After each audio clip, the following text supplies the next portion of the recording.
ตัวมันคำนวณยิงนี่โคสังนี่ละซ้อมนี่ละกุบชิลกันนี่มินิสราปังเกี่ยสูงของโลกนี่เป็นซาบัสadvisor ปูเรามาให้ร้อยเป่าให้เลยโซวินเนอร์ทีมสูเลยใช่บ้านมันสิตัวมันมีวัดมาหลายจ้ะเลยไปให้เลยเชื่อโดยกุ้งปัวกี่กูเห็นเอาสักวันนั้นเทียนสูใจเราเลยอ่ะสี่ถึงแล้วเราสี่นั่นกันนะรู้นักกิเดียจีโล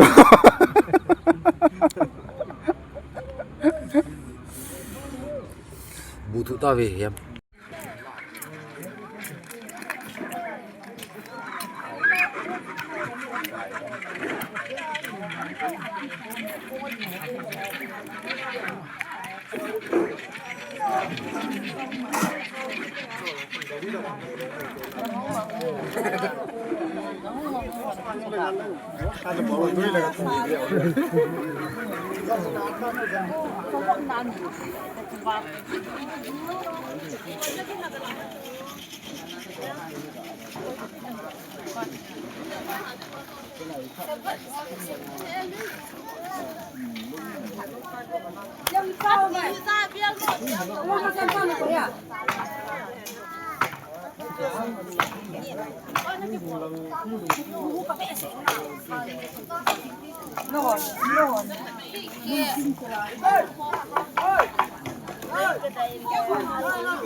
Jing program ada nga sil sabore hong thong damen zam ta zalen kot wang khumiti ho pate ho zalen kot upaho ngalum ta upaho umang amahi gun badunga nga atui jo sim man chai chalai si kon an sim di hong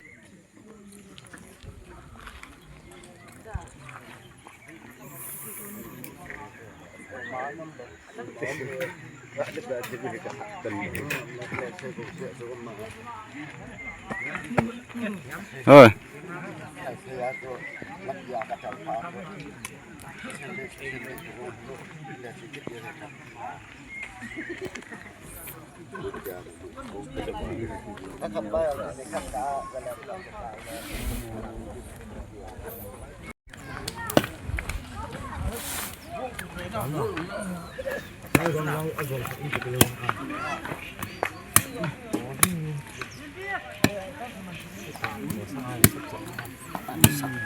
găng tiền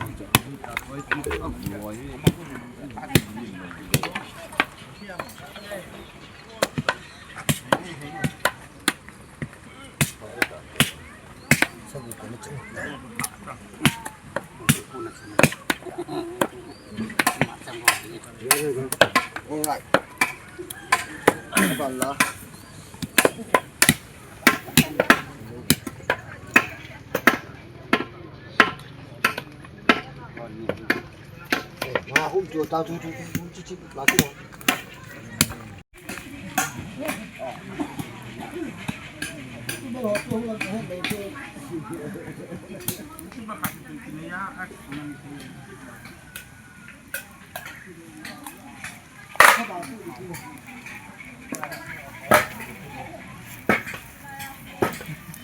bel khat bel ni bel thum bel li bel nga bel gup bel segi bel gate bel kun hai tu jangan biasa itu tu chúng ta dùng hình nam ở rau nó không rau vô sẽ sát đủ không vô và cảm ơn hết sil lu ki home miếng thôi hạt cắm đi thôi phân này tụi gì hết ai chỉ cho virus mình lấy gì chứ mày nếu phải là phân khai lai pi ông Nè Tom, nhớ luôn kia sao? misal mentang itu kal kau cameraman amai he tu chung aku nama yang tu chung jublia he nhớ luôn kia sao? Tunggu xem, nhớ khát bia. Chỉ xin hết luôn Tom. Nhớ rồi mình là cố cố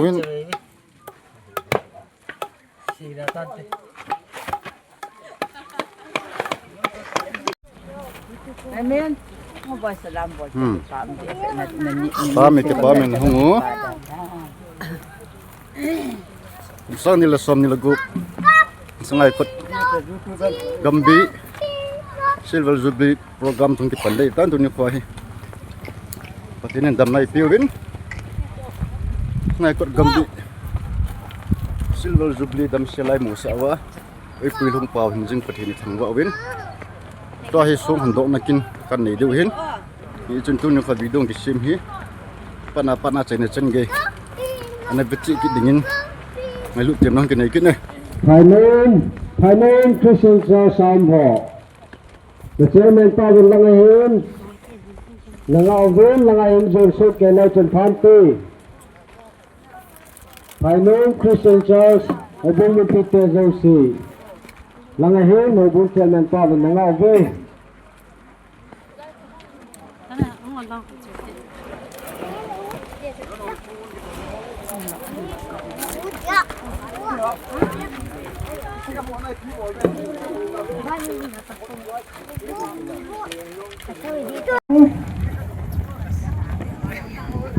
Ba pi chut na hun ki chai chai le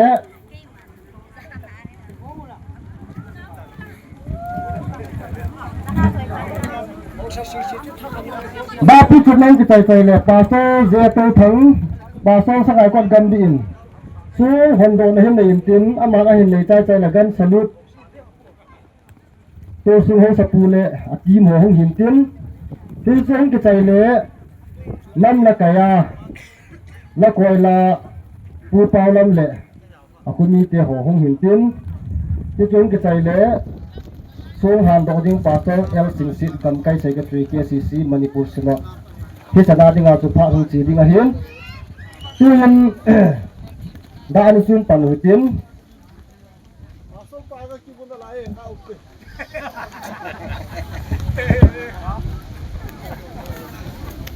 huta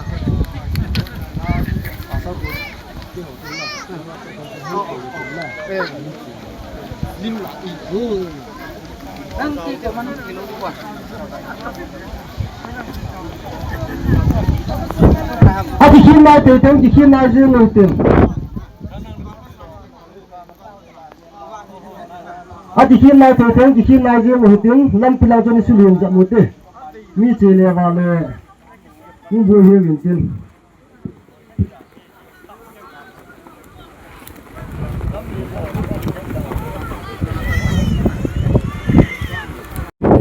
Pasal dia tahu thang di pasal yang hindam kain tin dapi juga tu bandan ni cakap lewat pantai.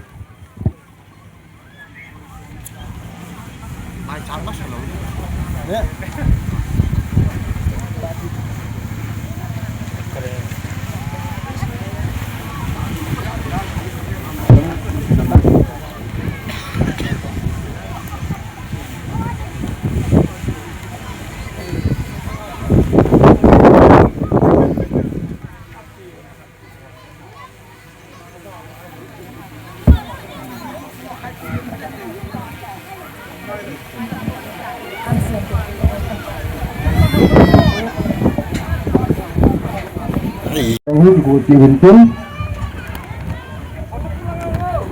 tôi nhìn cô hình sắc ai con gần đi xong đi là ngàn đến là Silver Jubilee Giang Lung Sung Mai Sam Hi Jubilee Committee tôi nhìn lưu đó đã cái hình này lên ta sẽ ta in cho tôi sẽ phát họ in làm bị lầu phán thế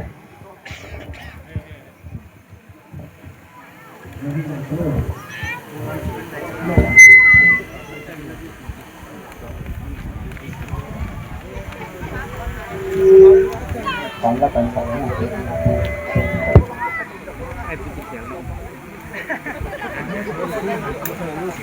cho chú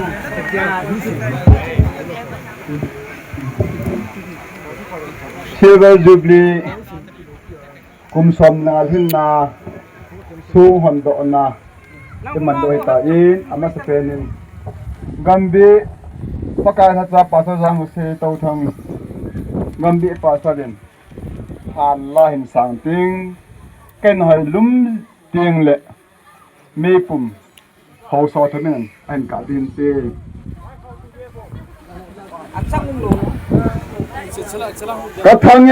Kathange Jungmang pathen namin loyang kathange pakai kum sang ni apat kum som ni lenga hinna pakai kum som ni 2025 kum Silver Jubilee kum lung ke ya en puilango pathen namin loyang kathange tu ni lakau som ni laget kum sang ni la som ni legom ni khon Kesongo Christian Church sangai kot gambe santal muna kum som ni lengal hinna melchina jang lum song katungun yesun kum lung ke ya en puilango pathen namin loyang kathangowe kathange jungmang pathen namin loyang kathange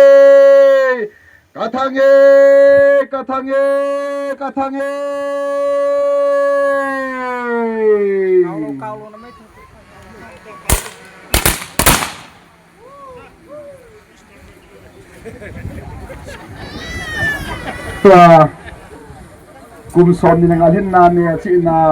da pi kan chut do he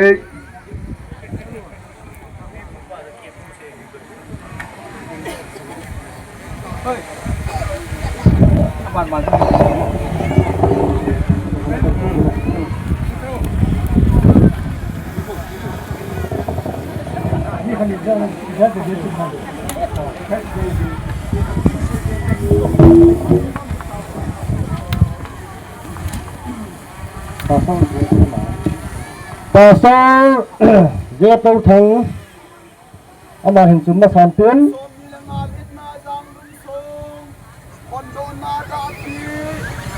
pakai hata pasal yang se kau thangin kum ji ka hom tai abanin pasal el singsit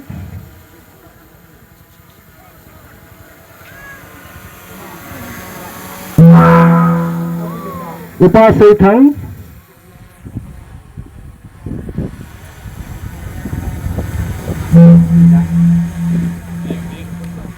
Tunggu ho sapa Kuzang kulen Galen kot ho sapu Upa ho pau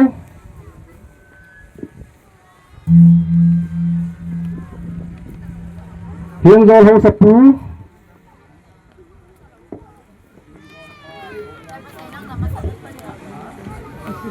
Sangai kot ho sapu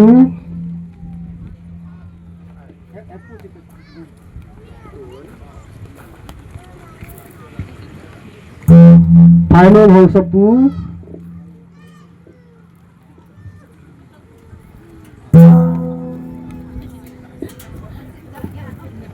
Kumun ho sapu Silsi ho sapu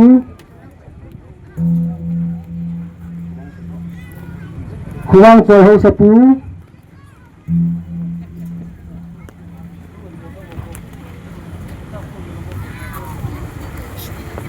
Pa Mangdun Golhang Mangdun Jubilee Secretary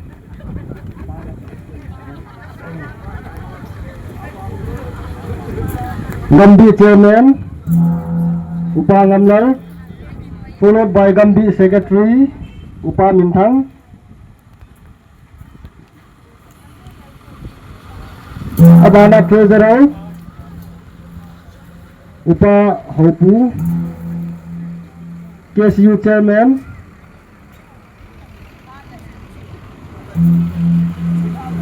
Secretary then Treasurer KSN Chairperson KSN Secretary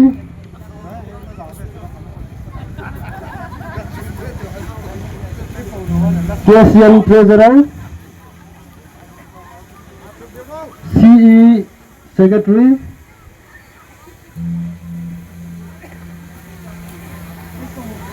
KCK Chairman,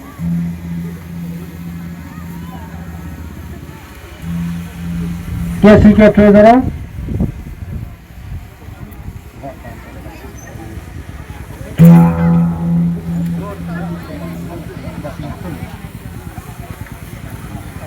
Pastor Zamlet,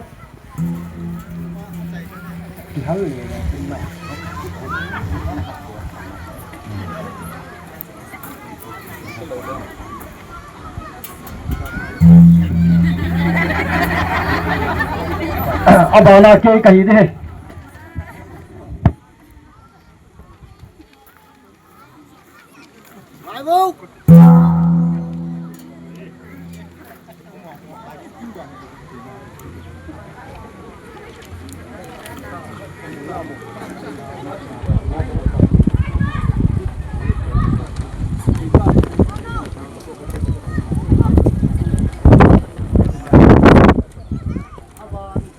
program dan calu itin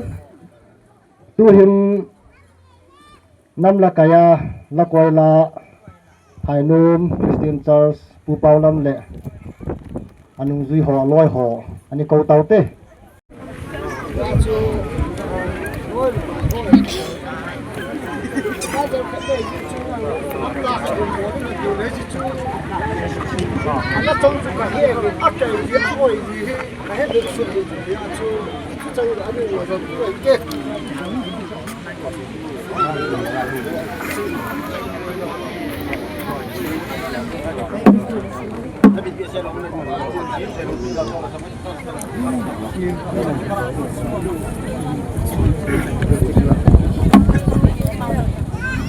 Chị tại con xã đi thì giúp đi lại thì chị cái chạy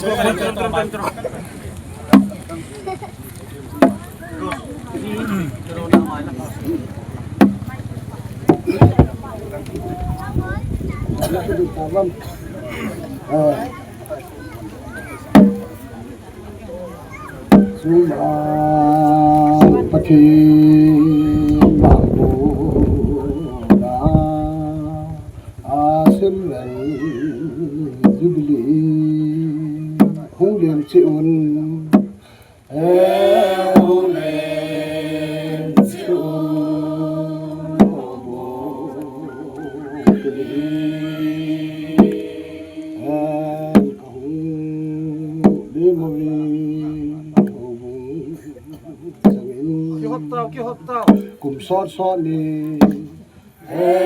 cùng xót xót đi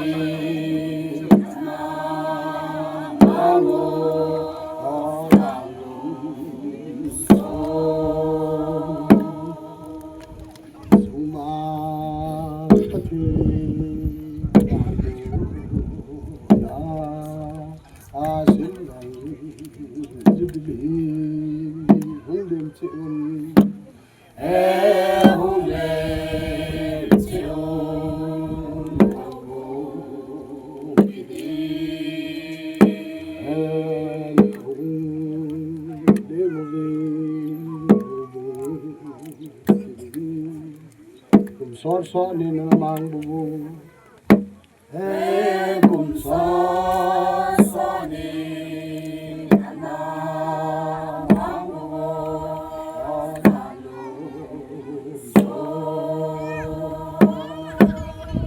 cái chú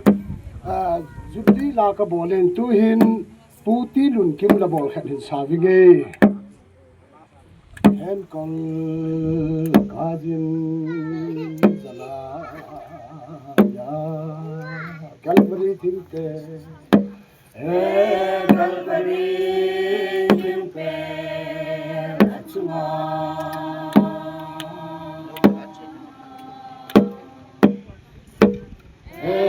banza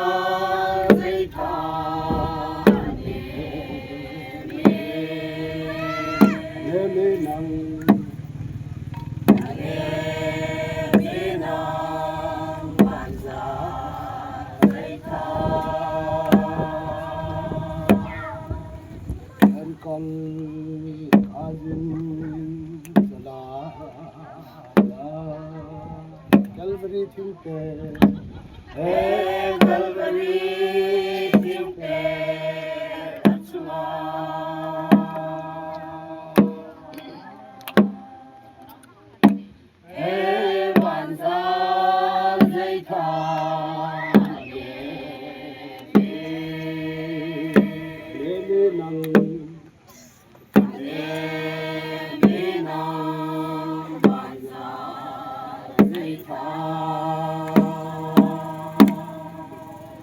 Chen si tante ka kipa ve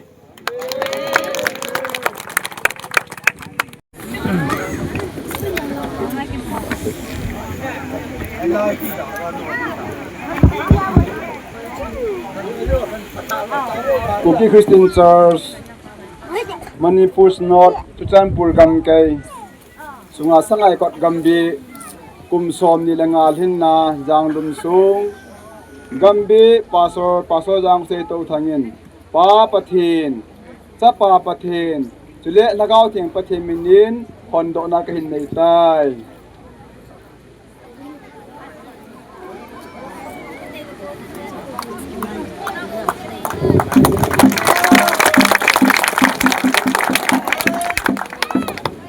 Kucheng Sim Do Te Cookie Christian Church Manipur North Sangai Kot Gambi 25th year Silver Jubilee 2002-2025 Team Pakajin Lamdung Lung Kejin Ehuwe First Samuel Bung Sagi Chang Somnani Gambi Sunga Ho Bung Ho KCLC Christian Church Hengzor Christian Church Zer Common Nom Christian Church Alpine Nom Christian Church Dalenkot Christian Church Ke Songgo Christian Church Gopi Bung Christian Church Sangai Kot Christian Church Di Khowasoi Christian Church Ong Do Pastor Jango Se To Thang Pastor Sangai Kot Gambi Alhando Pastor El Sing Se Chuchanpur Gamkai Secretary Cookie Christian Church Manipur North Dated Ke Songgo the 28th March 2026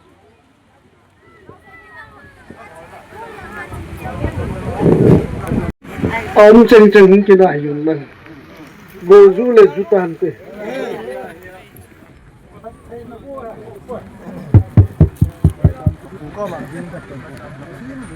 Kum som ni lang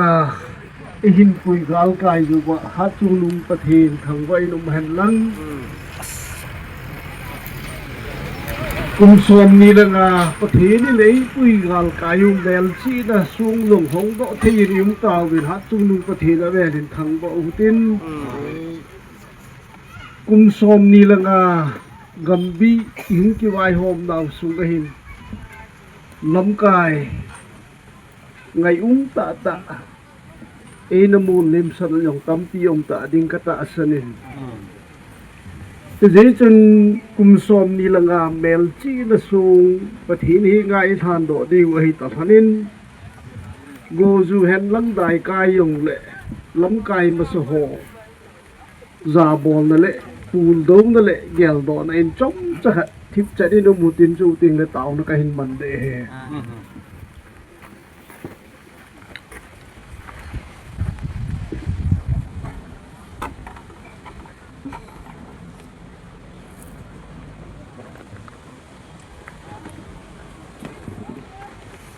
Ngay lu hình dinh có bảo thế tạo bật thền sáng ngày cột gầm bi tia cả mình vô có cái thằng gạo vin lên cái hôi dinh tú nín nó phát thì vũ nó lệ nó vàng vũ nó ra lên cùng xóm ni là ngà nấy bùi gàl cái nòng mèl chi nó xuống lòng hóng đỗ thế nhìn in cô đâm na lấy pe tao vin có ki pao vin nang ma ka thang bo nei pa kai tu nin hi chi gam bi sunga ga la chana an tong tu nia no pi ta zugli so ko hon na wa amelu ki mutalo an chi ma so ho ka gel do hi pakai ta melin kalau bong te yong leo hale mum ani nau le tu ni hin e ki party din te ki ka he win nang ba ka thang wo ei pakai begin achi sa kum som ni langa sung lopi ta nangin nei pui gal kai bongo ben malam kahin kho bo jong pakai thaga bin dei pui ki bin lang hi chi kam pe sunga pakai ton sung ho bung ha zo si le hi nga ka ta pe e ton sung ho bung ti na khunga dinga nang si ho so ka ta pe e chule pakai ton sung ho bung ti na ho bung mi na ken ngui te jong ka ta pe e pakai chu teng le hin chi gambi sunga tu a tong jing lai ong lung din kum ho a hin tong kit ding pa sa ho jong nang in phat the hin bo in lang gambi sunga alom ma lam kai jong se yong nang in phat the hin bo in lang tong sung ho bung ti na na ke moi te be sui dinga nang an se upa ngap dit ho yong ka taw pe e pakai nangin hi chi gambi hi lamdang tai na makhu bo phat the hin bo in lang pakai kho jet kho be sa le thang ho mit bet na jong pakai den jui thei ta gambi hung hi to te ding hin wang hin bo ding hin ka taw pe e pakai chu teng le tu ni kho a kum som ni la na kam se la dei mu sa bang ba pakai dam sela nangin kum som ngal hin na golden jubilee yong dei mu sa bi bin ala ka hu taw bu dei pakai tu dia gambi sunga na tha cho ho in kum som ni la nga sung nei pui gal ka yu ki pa thu sei de le malam hin kho hin chi gambi hi nang pat thei bo a chan jing thei na di ba lung thim sung gila gambi a dinga mai cha men si hu nang ma dum thai de hi han lang ka ki pa nau cham kim na mai cha hu hi han ka ma kho wa gambi ka ki vai hom da wa jong lo sin da mai cha hu hi ding na kho the ga ka hin pe bi he lo pi na nang ma hu cha gi pa kai na gawin ka ma kho wa e kai hoi jimun ti a jesu christa mina ne he nga ka ta hu he amen ichi sangai kot gambi kum som ni langa hin la mel chi da silver jubilee su ipu agambi pastor jang Hussein pastor jang sein athin mina athang do hi ta kalin koi ta bang khat em sin ji a thang thi ji a bose susi om le pathirin a chung thu tan hem nan ahin la het khiel ji a subong om kha le pathirin ngai don hen ki ko ai bol dong siu lo pi da kai chan ta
lưu đi lòng cải của anh Yến nhưng một ngày thì anh Yến còn tôi làm gì anh có làm gì suốt đời làm những phòng điều cho tôi báo lên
Hello. Cái báo men mà trong néo là ngày tay phạm hiến. Lúc đi cái màn trạng đã điều cần của đội đi ngày hiến như điều hoạt thế như ngày bên lăng thì chỉ mà sang yên lúc cái gồm bao hình sinh đội nghe Cookie Christian Church Manipur Synod sang ngày có Gambia 25 Silver Jubilee 2025 team Amen. Upon here, Kesongo Christian Church in Gambia Center. Aniko 28 March 2026 Saturday. Aban la compare hi kay mak hong hitan gonhang nemin phang khung sai hong hintin recording secretary Mr. Mangkulun Hokit Jubilee secretary khabe Indian Pure Parliament. Sound operator hi Mr. Nemale Golham Kame Mahum Hidime hi Chule Tuni Niko in Pastor Mini Ta Eho Gambi Akon Hilawi Ni Hung Khat Pi Ubin Hile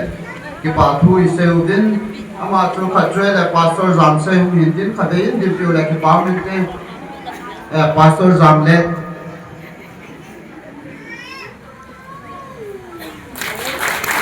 Aban le Pastor Hellenson May Kham Khadim Di Pio Le Ki Pa Min Te Chule Gambi Pastor Zam Se Khadim Di Pio Le Ki Pa Min Te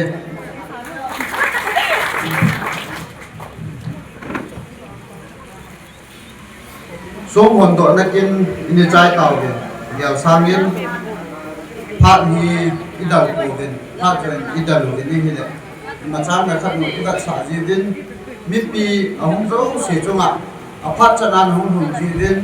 mi pi thalangin ke pa thu kai se chuna ba na di sa sa hi lo me sun pha na bon cha den ke pa me na Kuni hi kung som ni la nga thin lai hetai ke pa thodom te niem mo te ji chun pakaya phai ti hian som te na pakaya phai kan pi la pha do sin nan ti du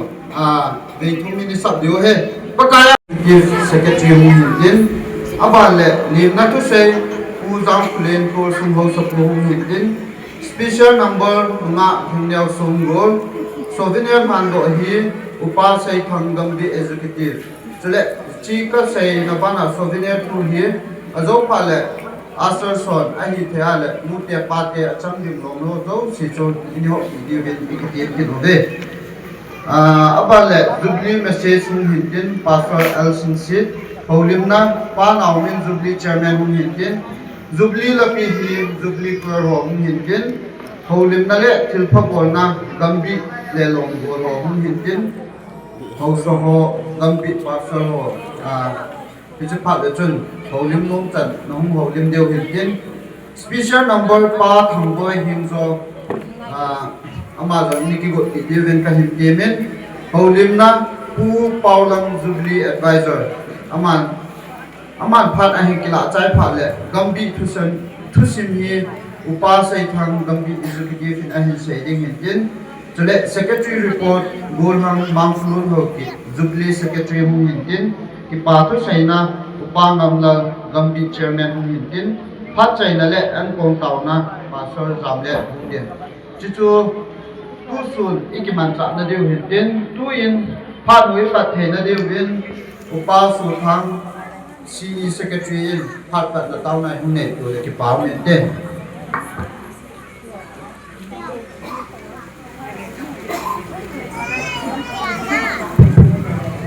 Thiên hình á, vào là đây người hình tha hạt này thân đầy vàng thì nó va có bao cái rồi tha hạt vàng là tu đi cùng son như là ngã đi nè program tê họ phần thể tại đi ngã đầm nạp phá ấy bề vàng ở san phá bát thêm thằng vàng là cái gì đấy bao cái rồi sẽ thêm phát trong trái hồng này người công muốn là gì là chú là thì tiền phâu đi lệ thì làm cái gì phát trong hoa dâu sẽ hin nhịp hin chú tiền lệ và cái vì là có hin thì hoa dâu sẽ dùng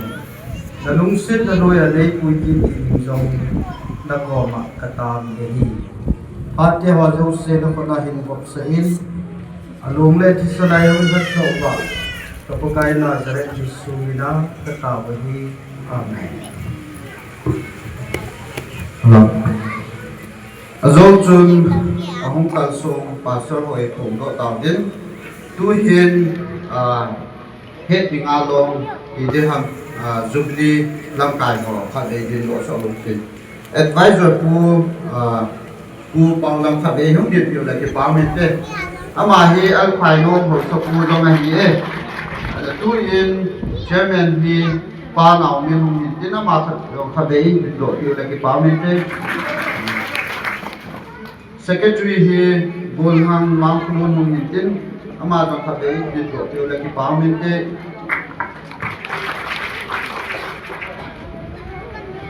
chale sumchinga ei pan pio pa ngam tin len ama kha dei din lo yu la ke parliament te chang chu hi in chale hauso hi apam kamoin abong su kamoin hi zong le hilanga ahung ding to kham ka he si hin sei do la som bol pa hung ding do le ki parliament te kha le aban le sangai kot pa hung ding do le ki parliament te silsi pa omai le hung ding do le ki parliament te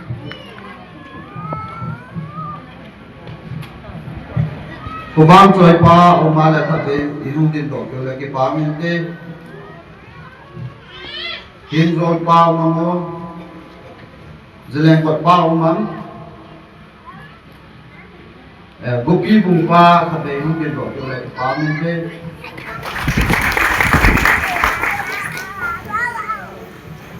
kumun no pa ma he ihung din do tai na cái chân chơi hết thì ngã long không đến tuin niệm đó chú say thì u giang lên tôi xuống hậu sập của không hiện trên mà không cái trái chạy lại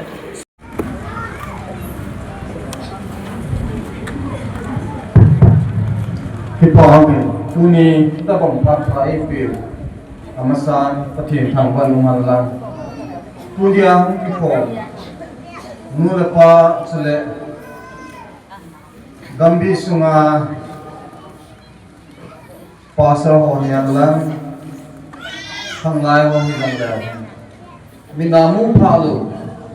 program ni na gun ho tunia aphat ta ki mang chathi ya yung ta ji vin avelin pathin thang wan man lang kum som ni langal hin na silver jubilee pathin in phat phai pe wa chi khusung muna dam se lai man thiu hi bon sa vai ku pa di yo ta sanom nin chele tunia hu thei zo se dam se la tunia program ho ipat thei ta je bin na bon sa chung wa ki pa thu kan yin ka ban je bin salam kan bole jubilee kum som ni langal hin na imano ta ki phanin ki pa zalin ko ma se to salam ga ki boloti amen ki pa me pathin ung sin nei changone tunia hitabong orang gondo lam kai ho hian lang akho alam kai ho hian lang dambi sungalam kai ho jang la lungel nei khomo wa ki pa ta hitabong program in manu ki pa me igana hil ho twinning gambi ne ki bin masangin suhu gambi to ne ki khomo Zuban in twinning gambi ahungin twinning gambi akunin ho gam sumhi sangai ko blok ahung do pha nin sangai ko gambi in khel ne tunin sangai ko ho sapu pu lên min tham nào yong dam se lên nam thungi pathen lung se za lên tu ki Christian church sangai ko gambi hi anu kha loi hi long lew pathen lung se in dambi sungami te ho lam ka ho pot tho jalin dambi achoma hi pu wa hain itu tai ni hi pu bin ai ne ho manipur senanin tuining gambi sangai kon gambi hi neu cha chong la khan to pui ti bin kara danin wa pathen lung se ni ho yung khan to win chele agambi level ayang in gana la silver jubilee hi amu tam ta dingai ayan amam do om pu ne hi het na ni dunia e ho sangai kon gambi lung ki to ta a silver jubilee program man do hi lam ka ho chuteng le agam sunga ho bumi pi ho pan han na zal le ikilung khat na zal wa dunia hi hong sa hi yong lew han silver jubilee program iman do wa hi in pathin phathei bu ichan na wa hi chuteng le ma ba na jong hi pom tho tai panwa tuni program ho zo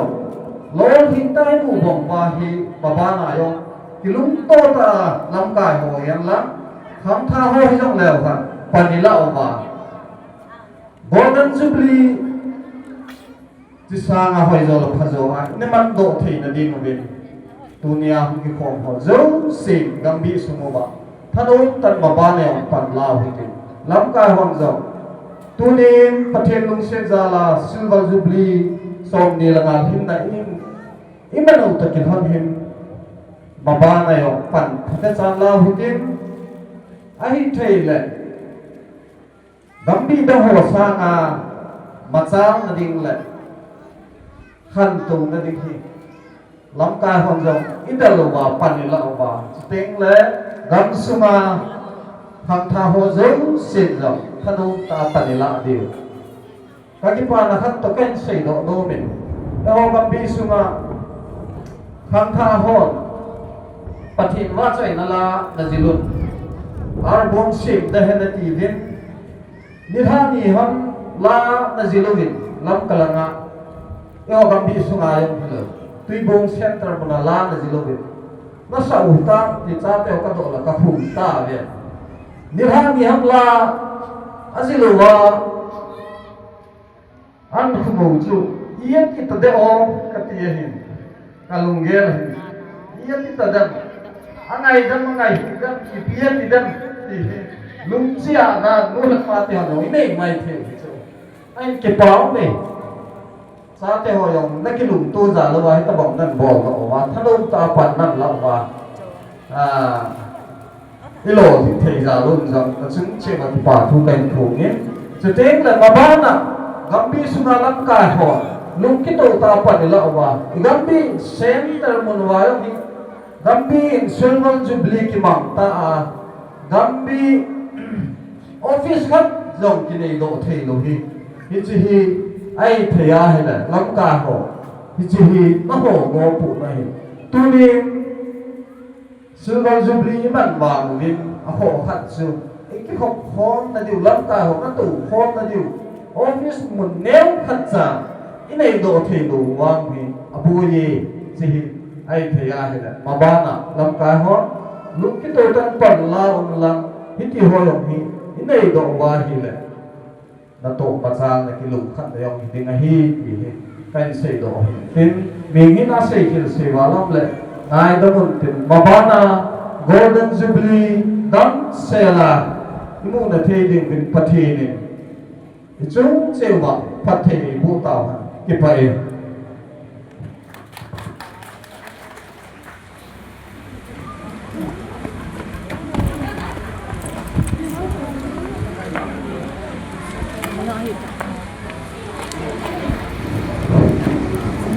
họ cho nên thì dù đi tin đó là thì xong gọi lên lên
ta anh sản cái hơi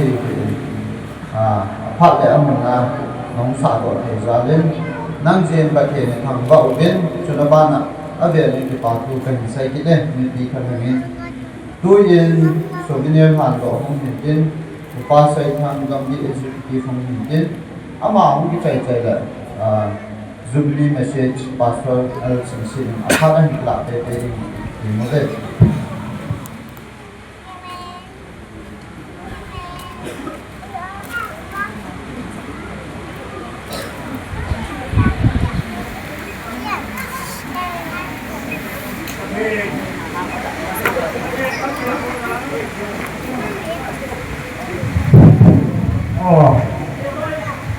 ประเทศพันเทโบนาคณะตับสงายโกรมปีคุณสมนิลงาดินนาสมัยนี้ห้องรถเองมาโตห้องปีสกายตะกากันที่สมาอาทิตย์โตสูงห้องสมัยที่จะที่คนที่ว่าคนน่ะที่สมัยนี้ทางรถเองมาPanan tak ingin jadi apa apa ini kalau saya begini begini dunia yang dunia ini mungkin kesensia seluruhnya saya bukan di sana siapa lebih unsur apa soalnya macam It is something else It is atau dalam himpunan atau akan himpunan tahun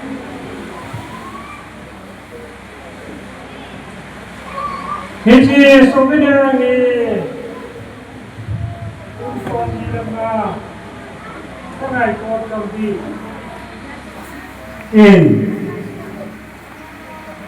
Lam kai cho Jubilee lam kai cho hin ko ho pi bam pi sma ho hin ain gon ho tu ji ne kwa hi upa se tang ke ma in pa pa te sa pa pa te ta go ke me na ta do na ten tai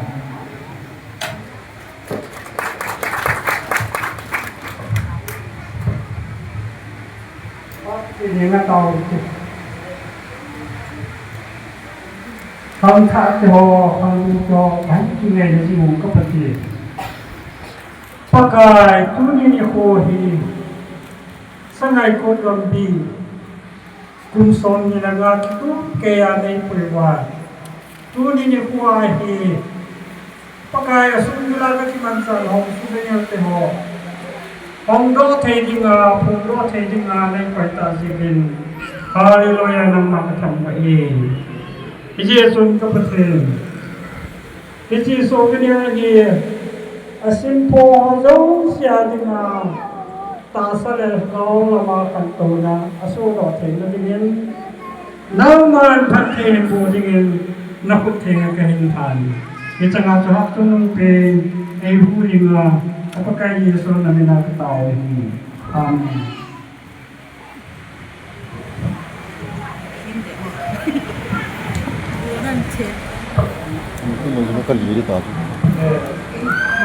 In Simbro Kapit 2025 Silver Jubilee Subunya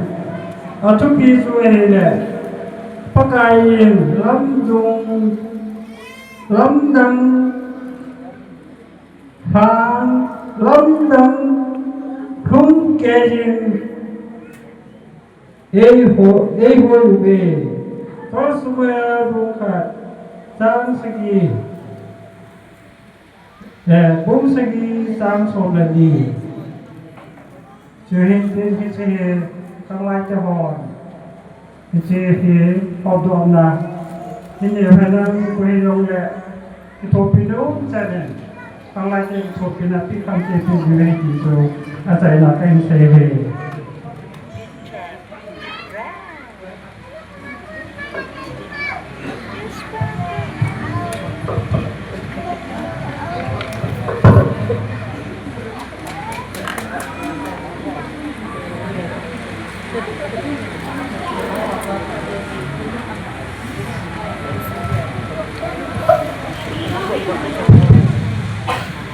tasale thagawa ngai mudumta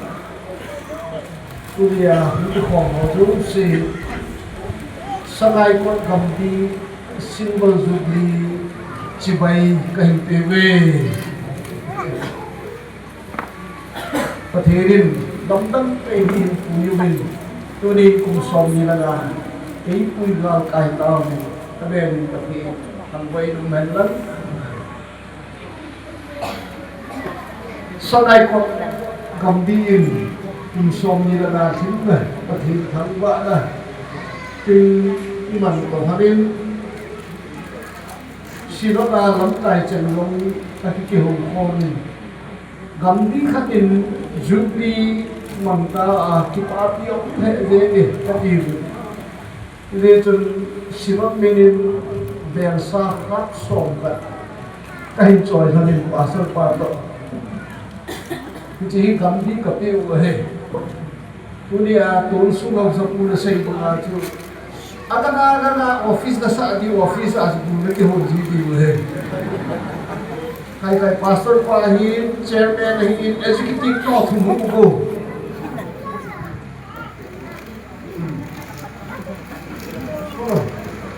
kai lipin la ta ngai o keu ta ya ne cái phần này là làm thì cái ai phần nó hơi ai dia sau super dia sau nó cắt để bài cắt để sự tình lệ atum tay ki pa thu ka se nung chu sanai ko hau sa pu ila wa hum pangin gam kai secretary hi ga in thu la ki pa thu ka se min ta jin chu apa le sumi ku le be ko bom cha ku sanai ko Christian church a lu cũng bai de ku ni yên các đi ông lại eo hình gì không biết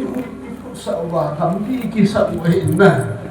hết lâu cái cầm đi cái mình vào cái đấy đều sợ dùng lèo đấy cái ý xây thì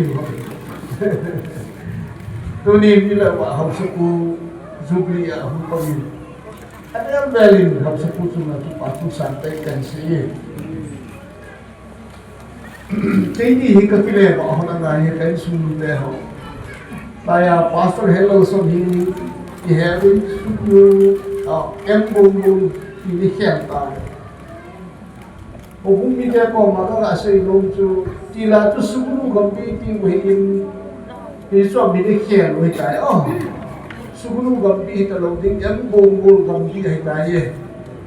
Ye chu em bung gambi pastor tu to hong hon hai apa chu ki pa tu sei we tin ama hi jing hu pam san di ai da ta chi hon ding cho chan pu lam ka lang ta ke ne hon ding ama tu le ga pha ke ding ki ho kit ding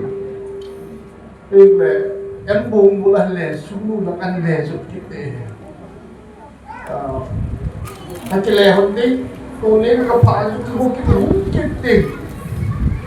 pam san di mang ding a chinang hong an su kit ding hi chun anh chạy để gây bằng vấn này không ai gây vẽ sẽ để nhà chú kể thêm một câu linh dung kinh để có chỉ phải hơn được tiền đi để thêm một có cái này là anh sĩ hiện lắm cho hát đi tú chúng ta dung lên không bị hiện này pakai jin lamtung phunke jin ei hu ve ti chu he pakai pathenin kum som ni langa lam in zo su wa hi chi lamtung phunke ya pathenin punya chu pi ta lam bang wa hi ei hu ji wa jubli lo pi ta ai man the hi ji na ven pathin thang wai mai lan chú dòng sấy sọt ôm cái tình hàng bút khẩn thêm các hình sinh cái tình giúp ly hi thêm phát các gạ hình sự số mình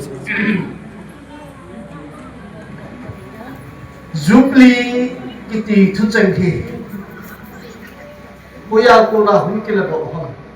thì hết điều cái này Jubilee cái thu chân Hebrew và Jobel cái aku dah mungkin lah tak boleh Jobel Hebrew và Jobel akitin Jubilee cái literal ta ile do ahli episode dah itile kel chal ki tine tuni Jubilee man wahi jin Jubilee tu chang hechi rutin kileo tena Jubilee hi boya ko na hum kila do tu chang ham ki Hebrew te pa Jobel Yobel abang kat tun Jobal ti yamin Hebrew te pa wa ko na kila do hin e tu ipisay nan ki le kel chang ki aki na kel chang aki kisay da e ahile in ti da na jo Jubilee tu kel chang ki ti da ki tu sei chi ni ka te Israel te khang lai chun hin ti Jubilee kum chu lum teng le thiam pu ho chun kel chang ki chu sum kon mu da hin mu jiu he a chen na khu pi su ho a chu kholai ku nga hi hung wa jiwa tu hin khotina mai ki nei ta tu ho ông le mai na hau so lan sap le het ta chu ki la thing na ko chen do la chu le hau so ho na chu hang sam khan ma ama chu thu ho khan wa le jing ham ta le thu ko ding ni pyam khan chong ken dong le lai tu wa hai wa le a jing le thai kon ni wa he ya thang na sab jing tu ne in chi ta ma na chu Israel te hang lai ku Jubilee kum chu ông dung ding le thiam pu ho chun India hi kel chal ki chu ken microphone ka choi banga hi kel chal ki chu an mu ging jiu sum kon mu a hi chi te na chun mi pi ho chun Jubilee ko ma hum ta a ti wa a in chi wa ko na hum ta wa ki pa go no ana bo wa pa thi na tham wa a ji he ya chu Jubilee ki ti chu episode ha kel chal ki ti na hi kel chal ki ti na chu pi si ha ti le Jubilee ko hum teng le he po ho ni chi kel chal ki chu an ging ji wa ti hi ka su ti ta ho Jubilee bidoi hi het khat ka sei do no min February tarik som na di February 14 tukum kuin March 28 ahi February 14 ni chu kayong ewo Christian Church KCC kachanga ka to nahi Silver Jubilee athintan kum som nila na ka athintan February 14 na chu in la ala akiche thei ko lampi bong lai ta hi chun re chun twing mo na ho lom kai ho to tu ting le ka to kom pi gam kai suwa pastor ho to pathin thang ba ta Silver Jubilee ka na le hi chi to ma chun Jubilee na ko hi ham tan ka to ga se no min kitep ta lui le ka pu ho la Leviticus ki bung song ni la na le dan bu ni na Deuteronomy bung song la na sung bu sim leo chu Jubilee ki man lo na tampi e he to thi di min ka ta sa ni le Israel ten Jubilee man te mule ipia bol ji wa Bible ki mu chu le Israel ten Jubilee aman te mule gam sung gam lei si gan cho ho thing na lo na chu le mi hem khat ki ka pathen mi na thil pha tam pi aboru akimu do the Jubilee hi mo kan thi hai ko kai su ni te ha Jubilee chu aku bong rung to na Jubilee chu iman ta hi le mi hem khat ki ka adong thil pha bol lai le diu chu te le mi hem in ti chen kho pi hing le ko ko ma lo thil pha tap pi bol ding akibu do the agom na ma se di ga chun hi chi Jubilee hi ana man teng mu le ki pi bol ji bor ti le Jubilee kum ko thun teng le long ho aki so ko ji bu nei na Jubilee kum ong hi teng le long ho ki so ko ji bu hi tu teng le so ko la so cham ho zo si a tha do ji bu nei Israel te khang lai tun Jubilee kum ong thun teng le nu lai ho het te di pi se le tong thang hi hen lang mu cha mi cho mi hen lang sống kun anh luôn là chú cái sáng tạo tại hiệu này Jubilee của mình ăn làm khá hi này cùng sống dùng tiền này sống cũng làm họ à thà đó gì này cái chân nghe Jubilee của mình là nghe họ này cái tiếng này lâu mun cái tung to giống gì anh này ba lệ cái gì vậy cái họ làm gì cái bỏ hi bên tên này thế cả đó chứ ít không nào cái số mù học số pu phải đi học khát cho đã tuân thủ cái cổ mà hay là cái chuyện cái cái hạt gì chứ đã tuân thủ hay là tôi nhớ cái Jubilee mà làm không ta hay là cái ta cái chọc nó vào học số pu số âm bây giờ cái này bị đi ta chứ nhưng mà thấy đâu mà anh ta chứ giờ để hình Jubilee kum chu hom hun teng le lo mun ki tum do zo si yong chu ale pa ale pi ji he tu teng le mi hem khat ki ka a ki lum no po na ho le bat la tham ane ho a ki nai dam to ji bi nei i zo na di ve ho mi hem khat akina akisam akicham do lo om kha hi ro le Jubilee kum sống luôn tiếng lệ và thế mới là cái ngái đồng vậy tôi tiếng lệ in do anh lính cắt mà yêu cầm cái anh lính cắt thiếp bên là cái hình đó này upa DS hậu kiệu cái thế cả nữa chứ upa DS hậu kiệu thì đăng cả lãng khắc cả vật tài cái sợ lúc này lý rồi ai là Jubilee kum in dùng cũng hoàn toàn ama lúc này đã thu hút cái lòng lãng khắc các bạn chấm đâu à ấy ngày nằm đinh tí đấy thì gặp đi ngoài khối ra hiện tại cô nè sau này con gặp đi khối cô hiện hồ vũ cô hiện tôi xuống hồ vũ cô mà hiện tôi xuống hồ vũ cô xuống à hiện tôi đi à hiện họ là Jubilee mà nó hiện Jubilee mà nó là nên đánh sao đánh lần nó xuống hồ vũ xuống à sum dapat ho Jubilee tu dia mà nó tao nói angai đâm dâu đi bị dùng đi về nè hít chim ball cha ball dâu dùng khá là quan trọng sau này con gặp bị silver Jubilee aman hi amanu mà qua đi cả Jubilee khinh bông Jubilee đi tạm bằng cái gì đó này nè hít đi rồi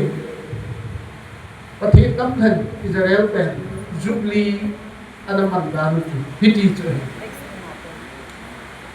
ấy là tú không Jubilee cả về leo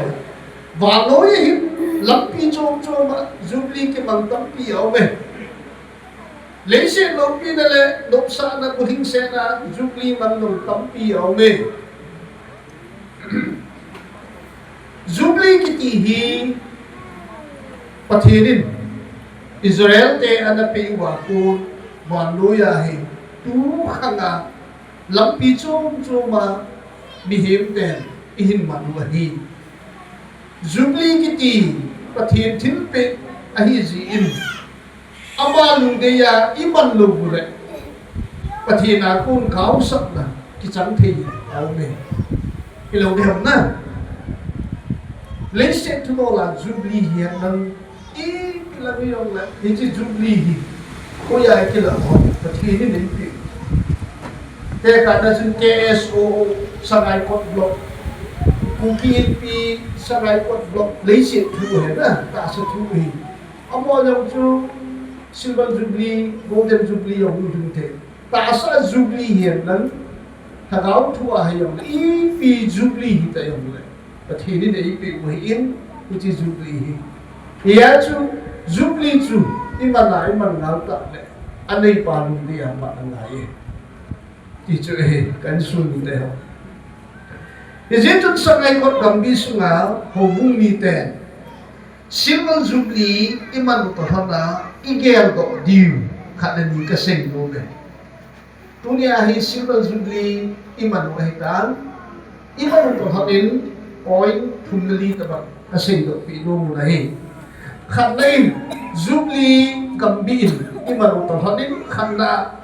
hin khôn ấy và hi của nhau và thiên hi thì hết sao là thay nhiều độ ổn định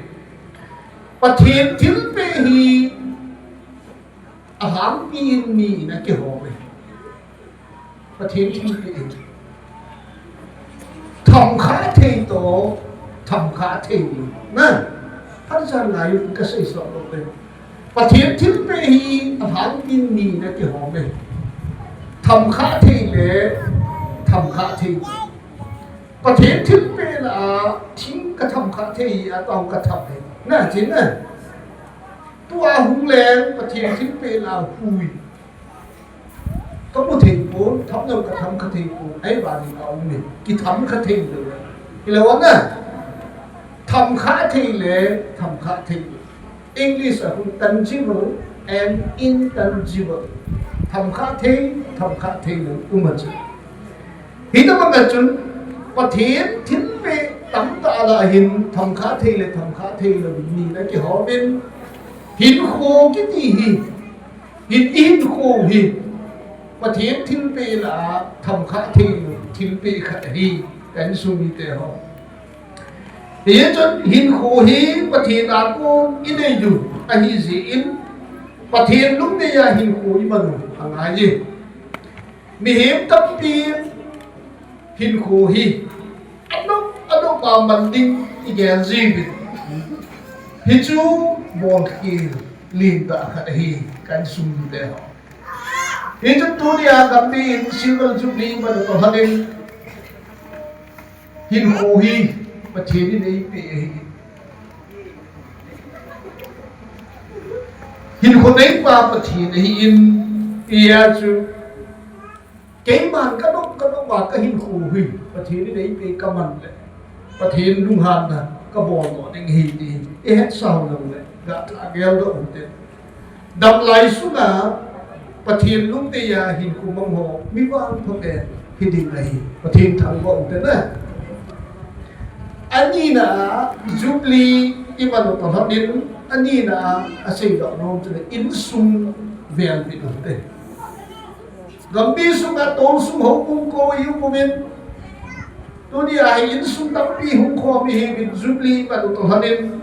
in sung tha be lu hote Jubilee ba to hanin e ba in sung chi ikitha ho li ka dei dai in sung a mi nu mi pa ki to lo tam pi a ki the ye nu pa ki lung to lo nga in sung a ta sa lên thằng cao akan tông thêm của này tu là ya Christian in suhi bangun nu pakito lo tampi om thegin ye cho din sun tha be ku tin e ba in sun che ye che nu pa kito lo na in sun chu ta sa lên thằng cao bin akan tông ngày tu chu le sa te zong alam vai ji bin abin da tiu bangin ami do zong zipo adi ena in sunga mi nu mi pa ikilum khat lo te ikito lo te le sa te tu te lo ami da di bangin ami do zong po be ti chu e ye chon gam bi in Silver Jubilee iman to kin hadin e ba in su chi ikitha ko di ka dei sa e athum na in gam bi in Silver Jubilee iman to hadin chen ho bi in sa in thang to in ku mandan tha be du te o bungi te ho Jubilee kum athum ting le pathin nam than Israel te chu akina akiba ho pathin minin akingai dam to jiwe mi hem kim khat hi a chen hong pi in sa in thang to ki hu lu hi la hin hu bang zong akim thei adiena tu ni Jubilee kina hum tha ho lo hi ki khol le bhat ei ma che ki khol le bhat na chen hong pi nai sa nai thang to ki hu lu wa Jubilee manga hum zong yum thei lo hi aina Israel pathin nam than te chu Jubilee kum hum thun ting le in sa in than hing le pom akina ki um khau lo le pathin mina ke nai da lo hi ye chu to ni a Jubilee manga hum kai su mi te ho in sa in than to ki lu mo mo na nei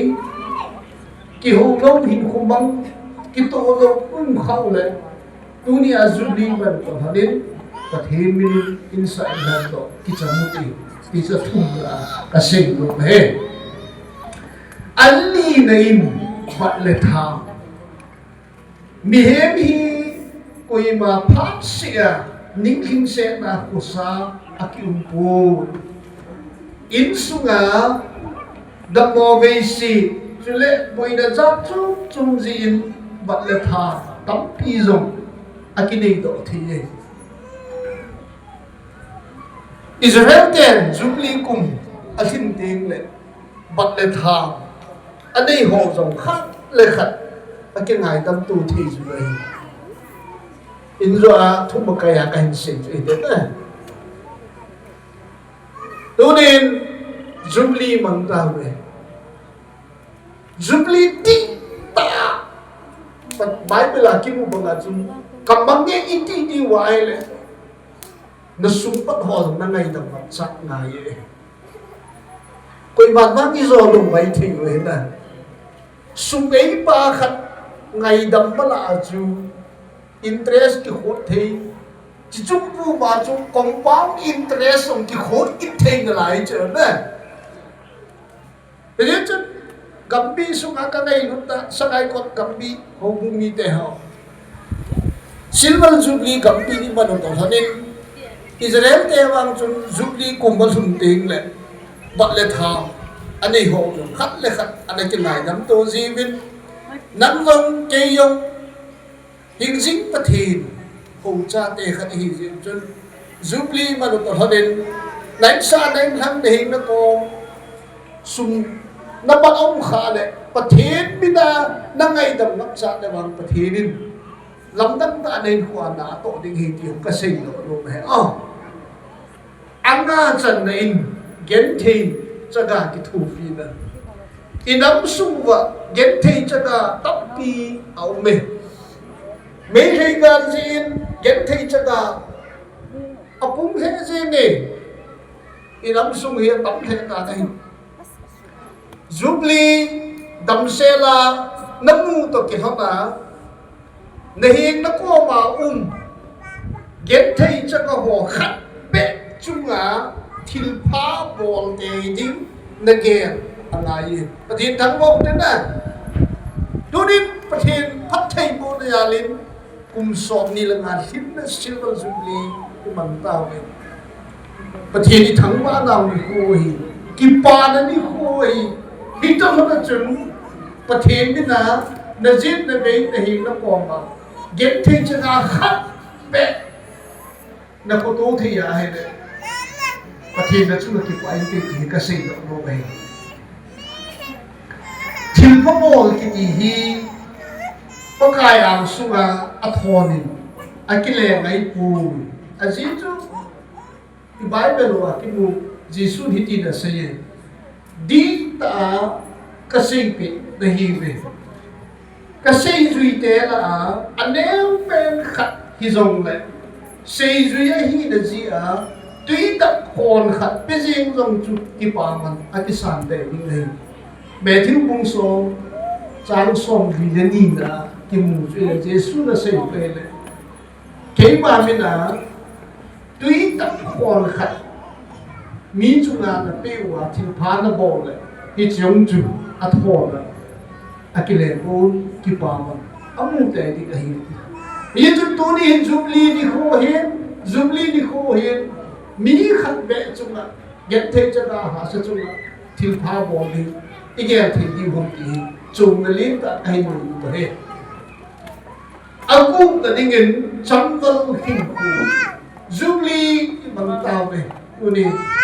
jubli ba to thanin ei ma chak chi hin ku ki tha be u te mi he min khu a pat chan chai ka si hin na yu tin lang hin be bo mi min khu hi be na le khan da chu pin ni khu min chi ni khu le oh pin ni khu ma chi ni khu mai le ka su thêm ka kha chu ni te su nam ti ai le pin ni khu hi pathin kin ai pathin program hi dia chu na pathin ni le si lai pin sa pathin program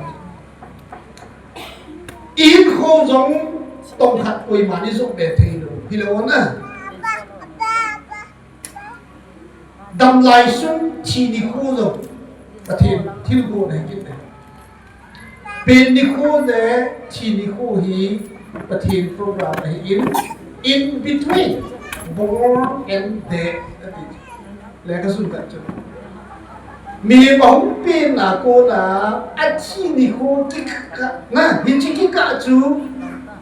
coi khó nào mà hả ấy mà khó nào về thì thành điểm đầu thế à hiện thành là mấy mù tôi đâm đàn chứ tôi ai cái gì đi chứ cái pin chú phát triển tôi làm là không pin là lấy gì anh chi ni cô đâu phát triển ấy cô bị đi hiện chỉ thế đi cái cả hiện khối trên cái control rồi hiểu không cái đó bài bộ cái mà nó thế cái này cũng cho tôi ai sáng nay tôi ai kéo xuống bộ là cũng phải in cái lệ làm tiền lệ sáng nay có là tôi cán khăn là lúc cái thiên cũng ba lần cho ya cái thiên program itu cái program itu ấy không ya chú tiền đi khôi cái thiên program này in thì đi khôi cái thiên program này in là đâm lại xuống hình khổ quan thì ấy mà họ chẳng chịu program Asia ai mình đi không Apai mình đi không eo cũng đã vậy biar cái gì bên ni khu lệ thì ni khu cái cả hình khu sung vàng hi ấy mà khu là cái ngọc ấy nè silver jubilee đam xe là năm nghìn thì lấy cái bà em jubilee ni khu mà sang là ít bằng hình khu năm anh em nấy khu mắn chú là lùng hay nào là tôi nên cái đồng được đấy cái nó không mà đi cần thành nào đóng xe là jubilee năm mùng tạ để ipi lùng kêu na đây em ngày lúc tạ số pi và thế nên silver jubilee đóng xe là năm mùng sai nắng dia và thế nên thiếu pha tắm pi ago thì để đi cái tạ sa này cái gì cho jubilee đi khô hi tạ sa này là cao và ấp phát là cái hàng nó lên tắt này để đi nhìn có cái mình nhìn cái hình tiền của à chạy na gặp đi xuống ngày lúc ta số bị tấm pin silver jubilee mình vẫn lưu ý năm một lệ sân tạo program chúng ta về đây này pool đúng rồi conference à cho coi rồi chứ à chứ lắm cái họ nó khắc ra đồng này là xuống tức là tàu là đấy ban sợ mà sắc vật kế 300 tạ cái hình bò cái lấy khá là đấy ngay là mình là program mà buồn giàu rồi cái xây cầu và lên thì lống bò lên thì đấy liều sợ là bị bất kỳ lộn nào thế chúng tôi đi hiện chứ cũng xong như là mà gắm đi lắm hiện rõ mà hòa hệ ngày lúc ta số bị tấm pin cái đà thảo lắm cái mà sổ tóc cái đấy đà thảo liên chân hiện chỉ gắm đi xuống lắm cái chỉ mà sổ thiên phá lệ khăn khô đúng khô anh đã thô hồ chú tú khăn Adam đã lại chạy in áp hồ khôn nung ý duy tệ đi mà có cái mình đã cảnh tiền mà hề gambi sung tol sung obung khosung chule in sunga ta sa le thakawa aphalama ki hianale ta inei thei do ding le silver jubilee imanu jong mo se hibit dik hi pathenin silver jubilee imanu pathe bong sa ebu ta hen tua hong hong lim na ho hi sobena ra chu kasu dai in ka hong lim na jong se chu nam mu lo mo le sobena chu na le le chu nam ne di he hat chom cha ka hong lim pathe din pathe ta hai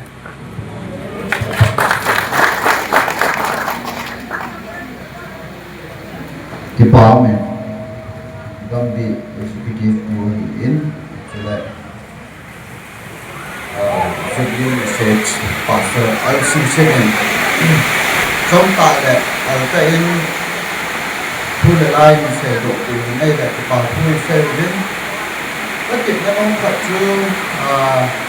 Pastor thu đây cái phần thì ba dòng như họ mình nôn để thế này thế là ai hiện gấp đi pastor dòng này cho lệ adam pastor vào dòng này họ đứng tập phát muốn chụp hình cái gì này cái phần thì ba áo đứng tất cả nó đi tàu kỳ đề chứ cho tiện ta gồm mà cái hình hệ xã hiện tin còn tôi lên số thì gồm cái hình program mà cho cái tài độ đầu thôi năng mạnh cũng đang ăn hình của cho dần dốc cái sao được chú kia chơi hình hai cái bộ lâu thì tạm tin ngay cả thu này mình vài họ nó chung vậy và thu ở đây lấy cái hình xây cái này thì chưa tin tu in Jubilee là pi Jubilee của họ mình tin chưa phải là ngày đó hầu đến nay ba nào nên Jubilee chairman nên là hiện tại đấy chưa phải là hiện Jubilee là pi Jubilee của họ anh nói được vấn đề tôi yên qua nào nên chúng tôi xem nó học hạt hiểu thế Vì itu kami ni video hai video ham kami ham tan di hong po thei mong pun theyong le kita banga Jubilee program gon ho pha lam ta sangai ko gambi ni le ho in mang thaya dam na pha he na pha e pia wa pha ma saben pe in pau pati thang ba na kan pi ma saben in abana maka Yesus Kristus zala za ti na lo pa so ho upa ho so ho dong se yong ka za na anh ti nin ni yo dong se Jubilee chiang men ka hi dai la bon sa rin Jubilee chỉ bay ảnh bố nó về xây tiếng tâm bè xe nó chỉ xây ra để cùng biết luôn thì là hiến những ngày chinh hơn ngày chinh thì là hiến thì ra cho chống giá cảnh đi ngày thì khắp bốn nó đang ho cái bà thiên pia lòng ho chứ gam đi làm cài họ in apart thì ra hình là điều hiến tiên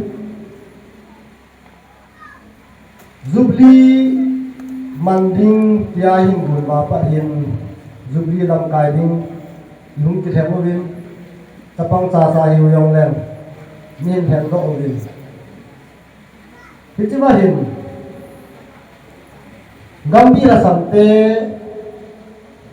gambi ta la te hi ji hin budget chung cha ngai ha ten bui na ani kin to gi aki ki howin tam tai gun ba ni zo lo di ma hi ni a chu hi te dang PPI gun di tai ki chu a hi ji so ilana silver Jubilee man na ding dang ka lak khat ne le hi budget ani chi kai hi chi ba hin tao na to thu in tu sung lam kai ho gambi lam kai ho to sak ha na zan le pan hu ha na zang hitihin dangkala katsu in dong uvini in dong kim uvini cha chung yung kimang chao le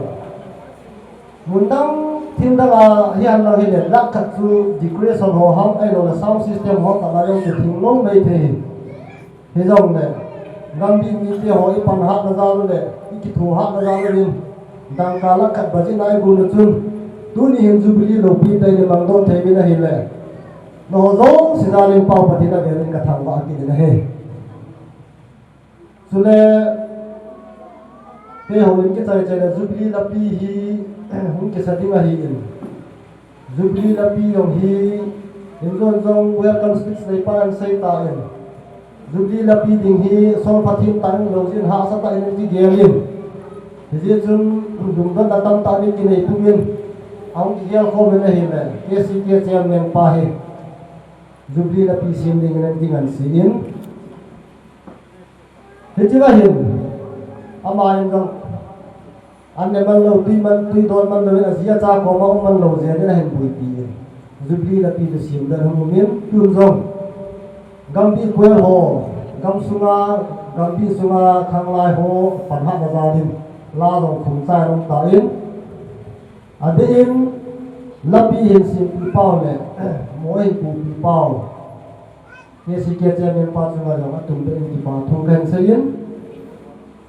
cho nên khang lai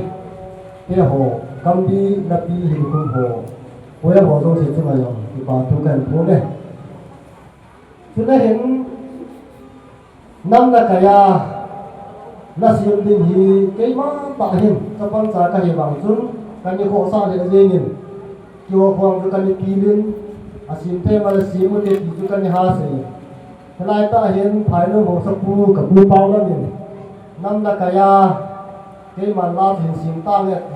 mà lại đi hồ chung rồi thì bảo là sao ta cái thùng cái này thu hi tâm ta sẽ đi vào bên cái của tiêu họ xây dựng nó hiện in số bên yang article hình gì đi họ message hình gì đi họ thì cho nó sẽ chúng cái part thu xây lên rồi là thu hi hiện gam suma hiện thì mà trái cái lồng này tiêu hiện social media là YouTube là hoa YouTuber cái này hiện link cookie ra lên gam ama dong ina ma ha thine ma chong ki pa phi phu rin ama ho za la hi zu ki expose tam ta hong ki bo no bi la hi za lin atuma ki pa phu sei rin camera man pa dang min thang hi ama yong hi atuma ki pa phu ka adang ho sei ti za ka jiro te le ki pa phu pi ho to gam pi lam ma ai nei ti rin kin tam ta tin sei le kan si ki tam ta min tin tu ni hin thì ba thứ xây là các bằng hiện xây là mấy sản lai phần nhiều cho nó thì ba thứ cái xây in bù là mấy in bồn thì va bối ta in cái sản là nhiều cho nó giúp đi thật community thật cái thì ba thứ cái xây in à xây là thì là hiện cứ chung giúp đi community này thành hồ hi cái hồ là cái hồ không chỉ va rồi là điều là cái lúc đó ta hình khăn xây của khăn nó thì lâu bia hè năng yêu vào trong phần đi năng yêu vào trong phần đi năng vào trong nó chỉ đi ngày năng yêu trai nó phần ta cái nó xí nào thì ôi mà ta thu điểm đâu à cái lúc đó ta cái tầm mà cái lúc đó ta program thằng phải ta hình buồn đó trong khách trà trong kiểu khiến này rồi lệ cái ha như khăn xây khăn nó thì cái vai hồ mà lúc đó ta không định độ không chỉ độ thì lắm cái thì cái việc đó là mi vang này thì tôi trong jubilee của mi ta này thành độ thì mi bị họ rồi cái bao giờ này thành kia phụ đấy cái gì sao ấy cho cái lùng to đào chúng mà cái lùng khác ta nào cái tổ không thể bảo được cái gì vì mà ta cái xây là ai ông này cái gì bộ tâm này là ai ông này cái xây này thì mỗi người là có không sao thể bảo thì và thì cả thằng vậy ai mà những cái dấu sử dụng thì hình dấu cuốn các hiện là bao cả được xây dựng lên thì chỉ program thì các hiện tại bộ đều biết invitation thì gam tin là gam bi anh cũng mà hồ tu à gam suam lô hồ một số mong hồ đồng thì invitation thì biết gì này giờ thì cả bốn mình để sẽ tập phổ biến quay tập lại sumi ai là ai ông này asu phía sangam ai là ai ông này media apa na media ho anh cũng hiểu ho khoa ai ông này là hiểu mà giúp committee ngày đăng cái hình thủ hình tiên buồn khiến là chúng lại hiện thiên gì viên cống tao viên xây tiếng tăng tao miền tiên năm cái họ đến áp bà cái xây tiếng là họ hình thôi tao miền tiên trong trà không hình đình mà xây kiểu xây vào ngày đăng miền tiên sắp trong trà cái hình ảnh chút tan thế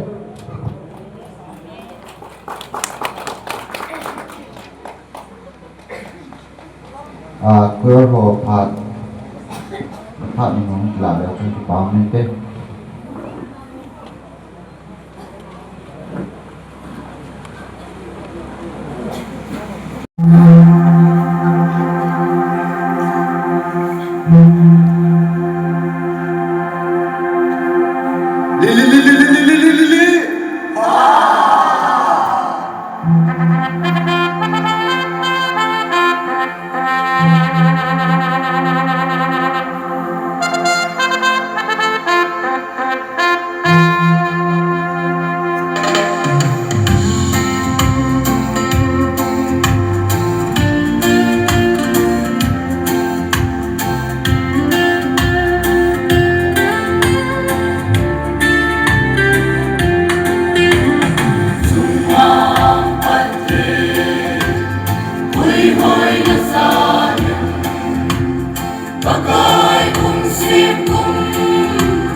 lim na le thil phok na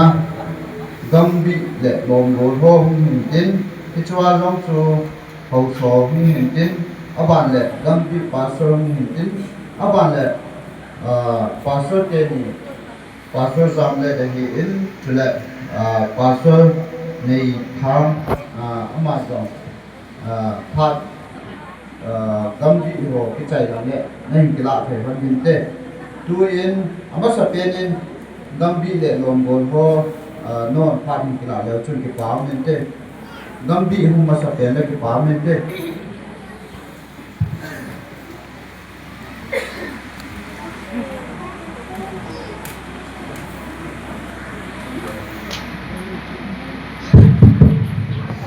thì có này tôi đi thì đi sang in anh hùng giật hết về đi xa hàng lăng hình lệ em một số in tin tiêu san tin cái dòng lệ bắt thì hoa phải tập phát cái lệ tập của dòng hà du bé xe lầu tập hiu hiu viên nếp sen ấy đồ xào này lệ bắt thì thật này dễ vào bắt thì mà sắp đến thằng vào đây masa penin thilpa bolading ilut masalwen dunia zani ngalo kalsung naya gamla adin hang sunga hausa hoi hi chule simang pachong hoi chule zaum ta hong lam kai hoi hi adin ikiloi khom naw tola district sunga administration hin to gangkai secretary pa hin chule pastor ahin zui pa pastor pa he chule lambi sma executive ho hin ki ho jo se dunia za ding alo chang ho se masa pen ka za na ka pe ne sangai ko gambi hi neo cha hi ahin la anyau wang adu asau the je me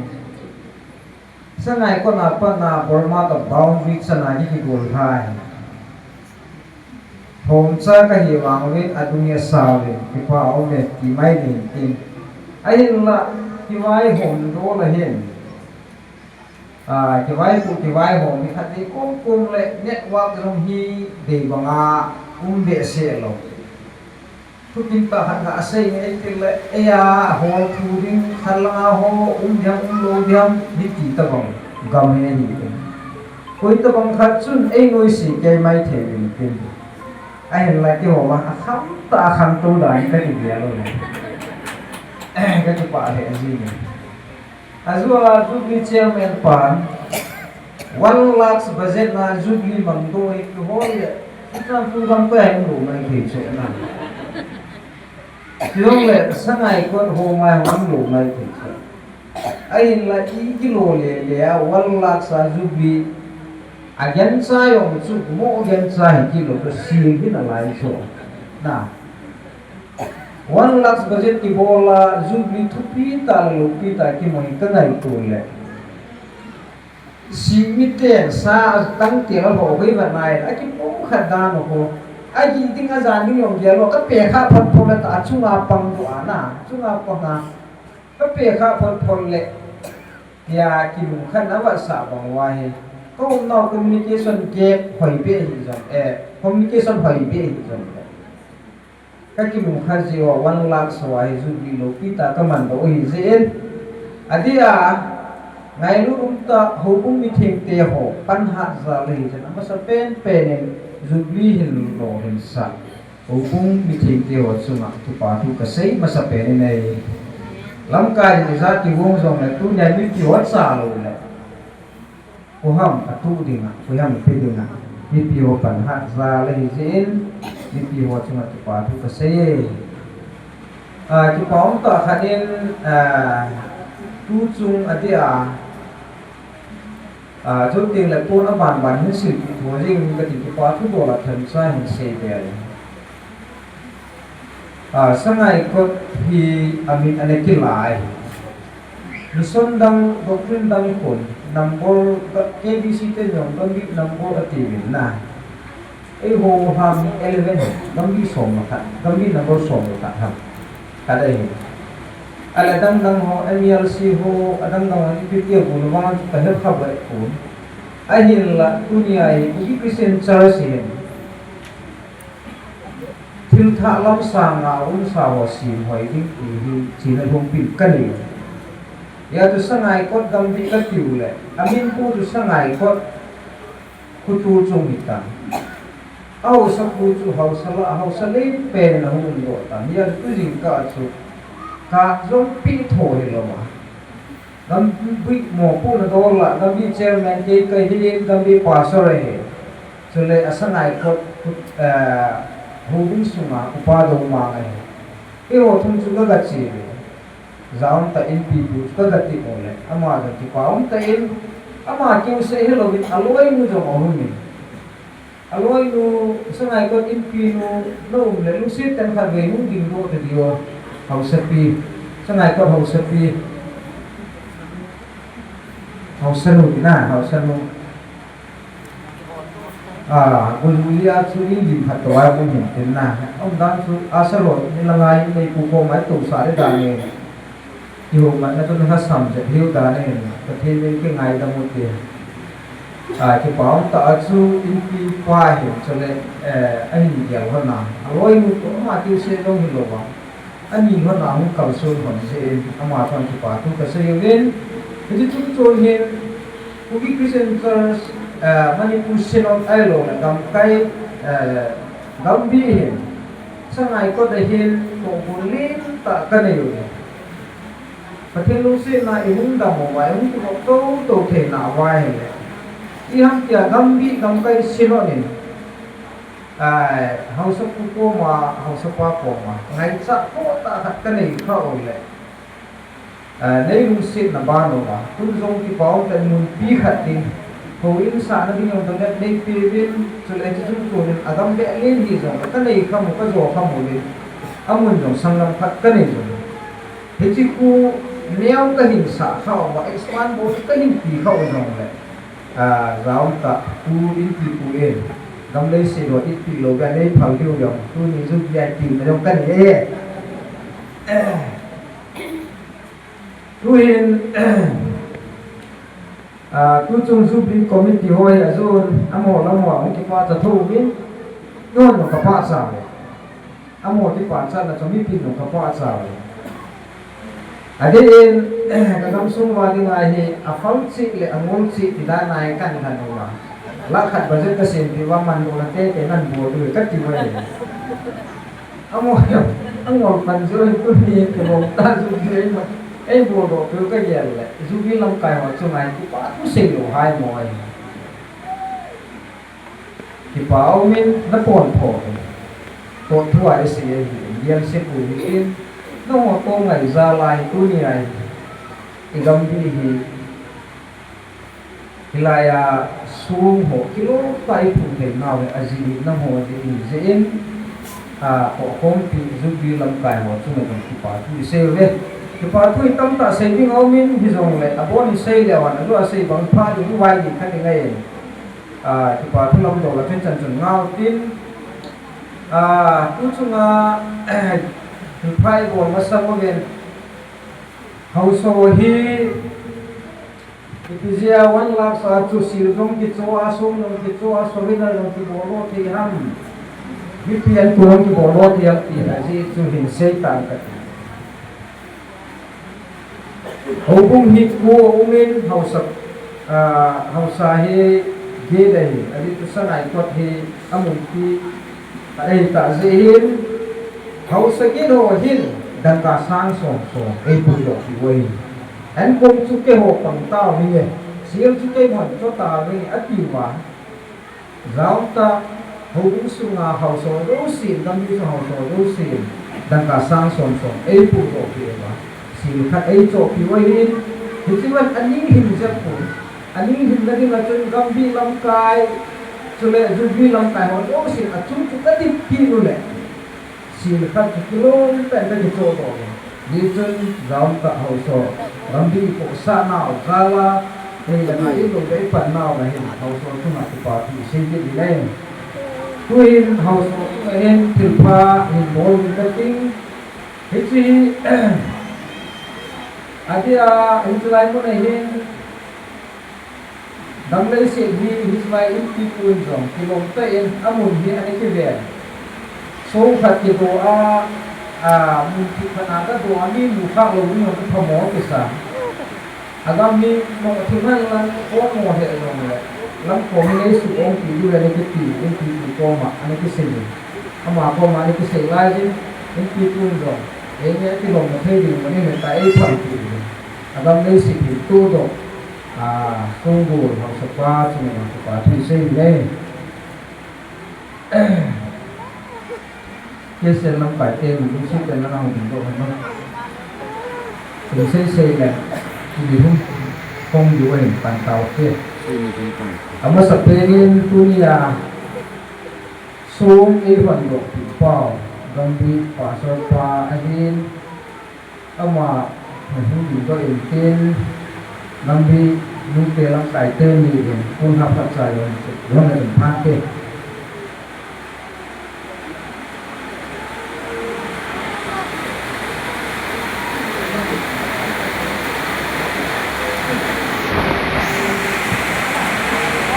phản mà tâm tại hình đào hạ xuống phản đấy phần gì biết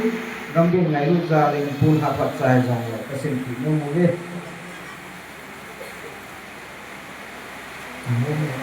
Wala jong tanga sang so ay to piwin jong le kampi ay executive member ay po ne kada mo na po vele executive member Jubilee chule assembly ka man tha ki piwe ipatin sa lang po ka kay piwe abanin po aman jong ay lu na ita agabi ito pinazala upatong say kapuong lo le kapunya pan mungkin ada pante ya punang ngo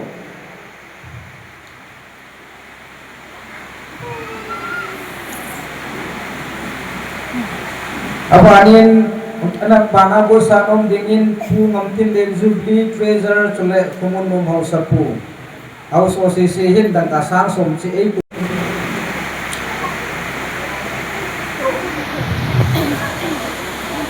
apanin pu ngamin sun KSNC in pipu hungam ahung lo le lu min thang na ung ding dol ton phante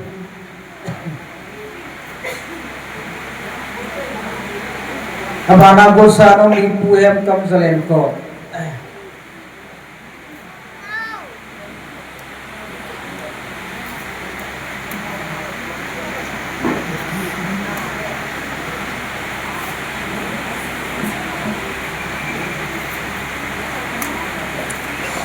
pu hem kam hung lo ham ahung lo le acha te mo te hungam ahung lo le ala thei dol khani hung la leo chon phan te zalen ko christian chal pa sai mang te panam hungo abana go sanom dingin pudem pau kuwang soy aloy nu hung jong la ko he aloy nu mam ome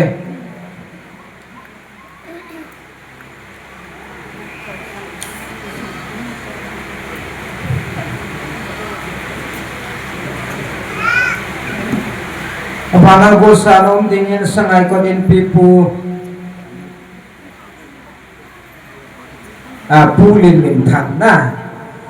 sangai ko din pipu pulin min thang mai ong ding dol phanti Ugi Christian Church sangai ko town church kanto na dingan na sa tapanin pa ang do jin pante lapi chung ngai isa na wa yo ngai chuna ki pa o me man jong ko sa na nei ta lung la tha je ala pi sim pi o he abanin pa naumin Jubilee chairman mahi ai ti wa ngai mi fal tai a fal ji ai tu chung thiliza kai su tu ma o ma tu nya Jubilee man do pi jin ama chung tu pa tu sevin abanin gulhang manglun KCK secretary kam Jubilee secretary mà ni kam sunga gulang phao ta ka nei khau hi ki pa pi ta he abanin pa Giang Minh Thăng cameraman pa Lusit te in Minh Thăng hong ding dol zu phan ti ki pa hom ta khat he tu la ya min camera a chi le asang so ma min alla a hin ama hin ngày lúc giờ là chú cái pin này thì chỉ đang cả hôn dài dòng là anh là bị đi vào mình thằng các bạn thì mình tin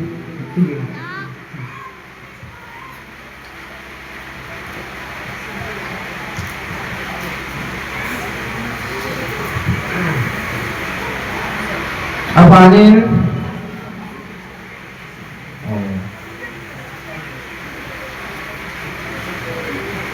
abanin pastor Zamle ama hi chomcha athu simi tham han ka se le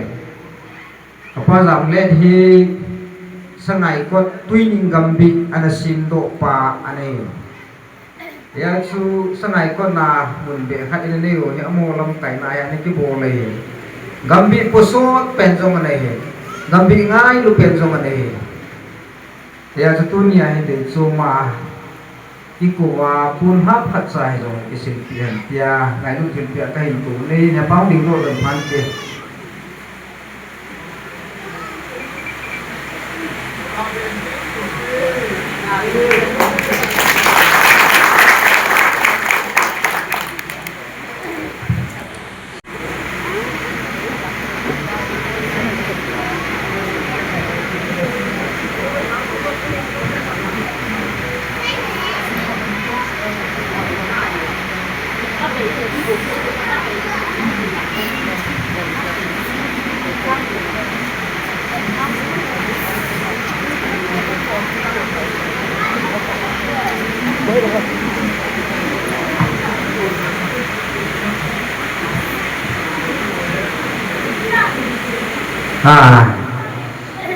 itu poin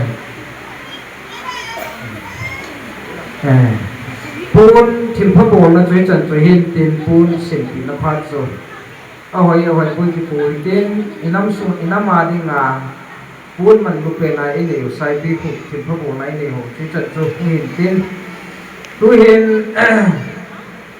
ki paum ta in phai nong Christian Church hoin nam la kaya kilom ta la isa jewin ki pa thelpin committee in chan don na kham diu za hom man ka he buvin ki pa thelpin phai nong obu chairman pa hom ding do jon phan ti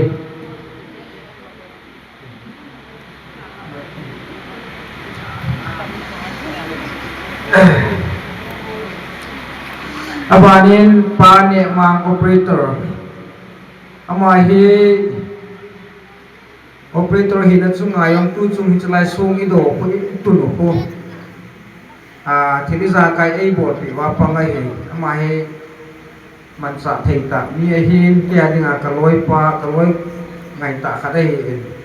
cho nên cái tiếng nó ama ada nung pon hi jong le atama hom chu thil chu mi ni ki pa thil pin lo pa ka pin no mo ve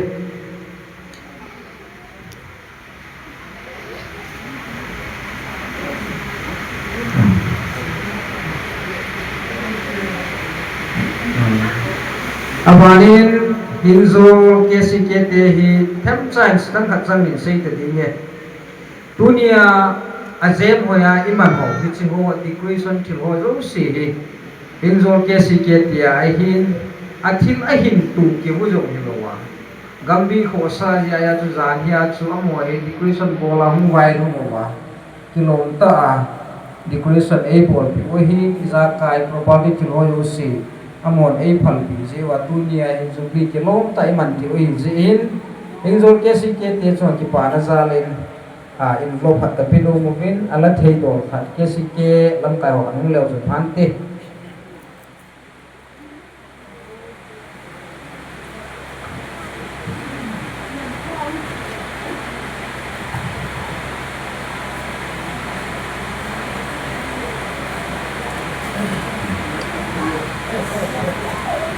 tun a chai na lama gam kai sunga hin pasol tampi omen pasol tampi hola hin tu ni hin sangai kor gambi ngai lui ka wala pasol helal son sunuga mi pa yo mai thoi na tu tu din na cha ama yo ngai lu na nei ta e hung ha jeven gambi en ngai lu thil pi en nam pu ha ka sin num ji hung ding to ja phan te pasol pu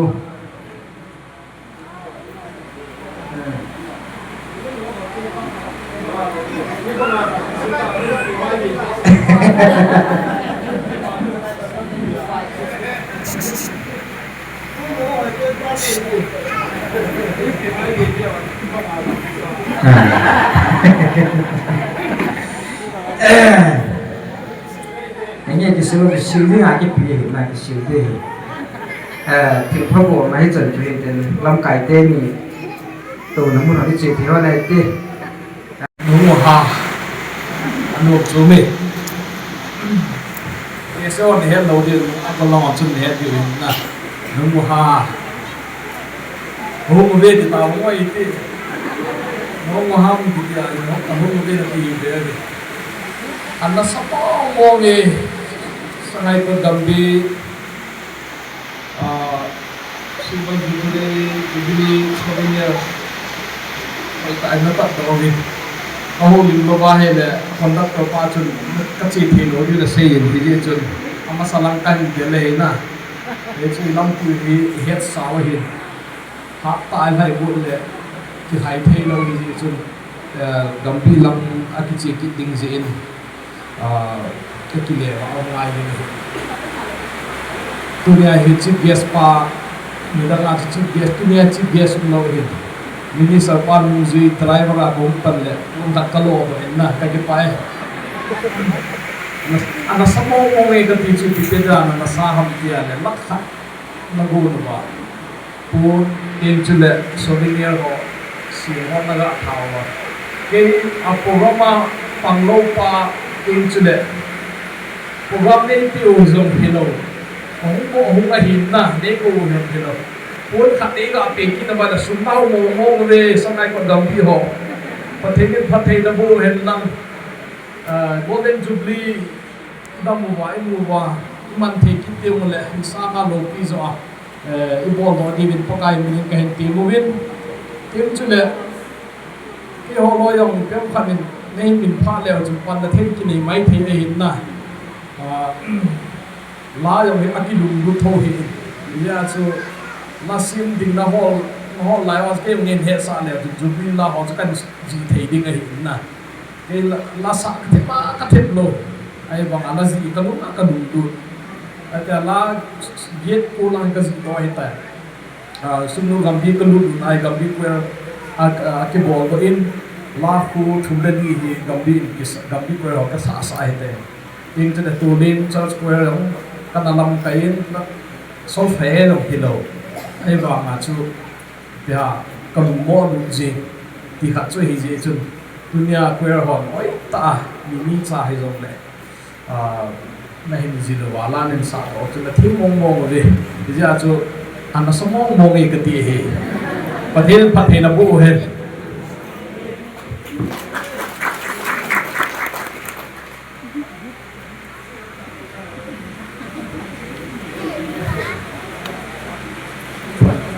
phát trong trà nên là đi lắm gần đi hồn xin lỗi là thì nó cái này như là sự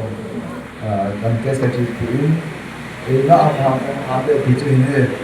bây giờ này bố biết cái này bảo sao bảo cái mùi chứ ăn mùi to thó gì lắm luôn không kia ai phải nói gì vậy cái mùi cái bố đó mình ai bảo thật bố này ai là tôi chung nên giá này thu pass cái này gambi gambi pasal ceng te ti umring ginring obdo ja hi gambi pasal panja thiet jan na kan ni hi chun ki hi abian se le sanai ko gambi ga kan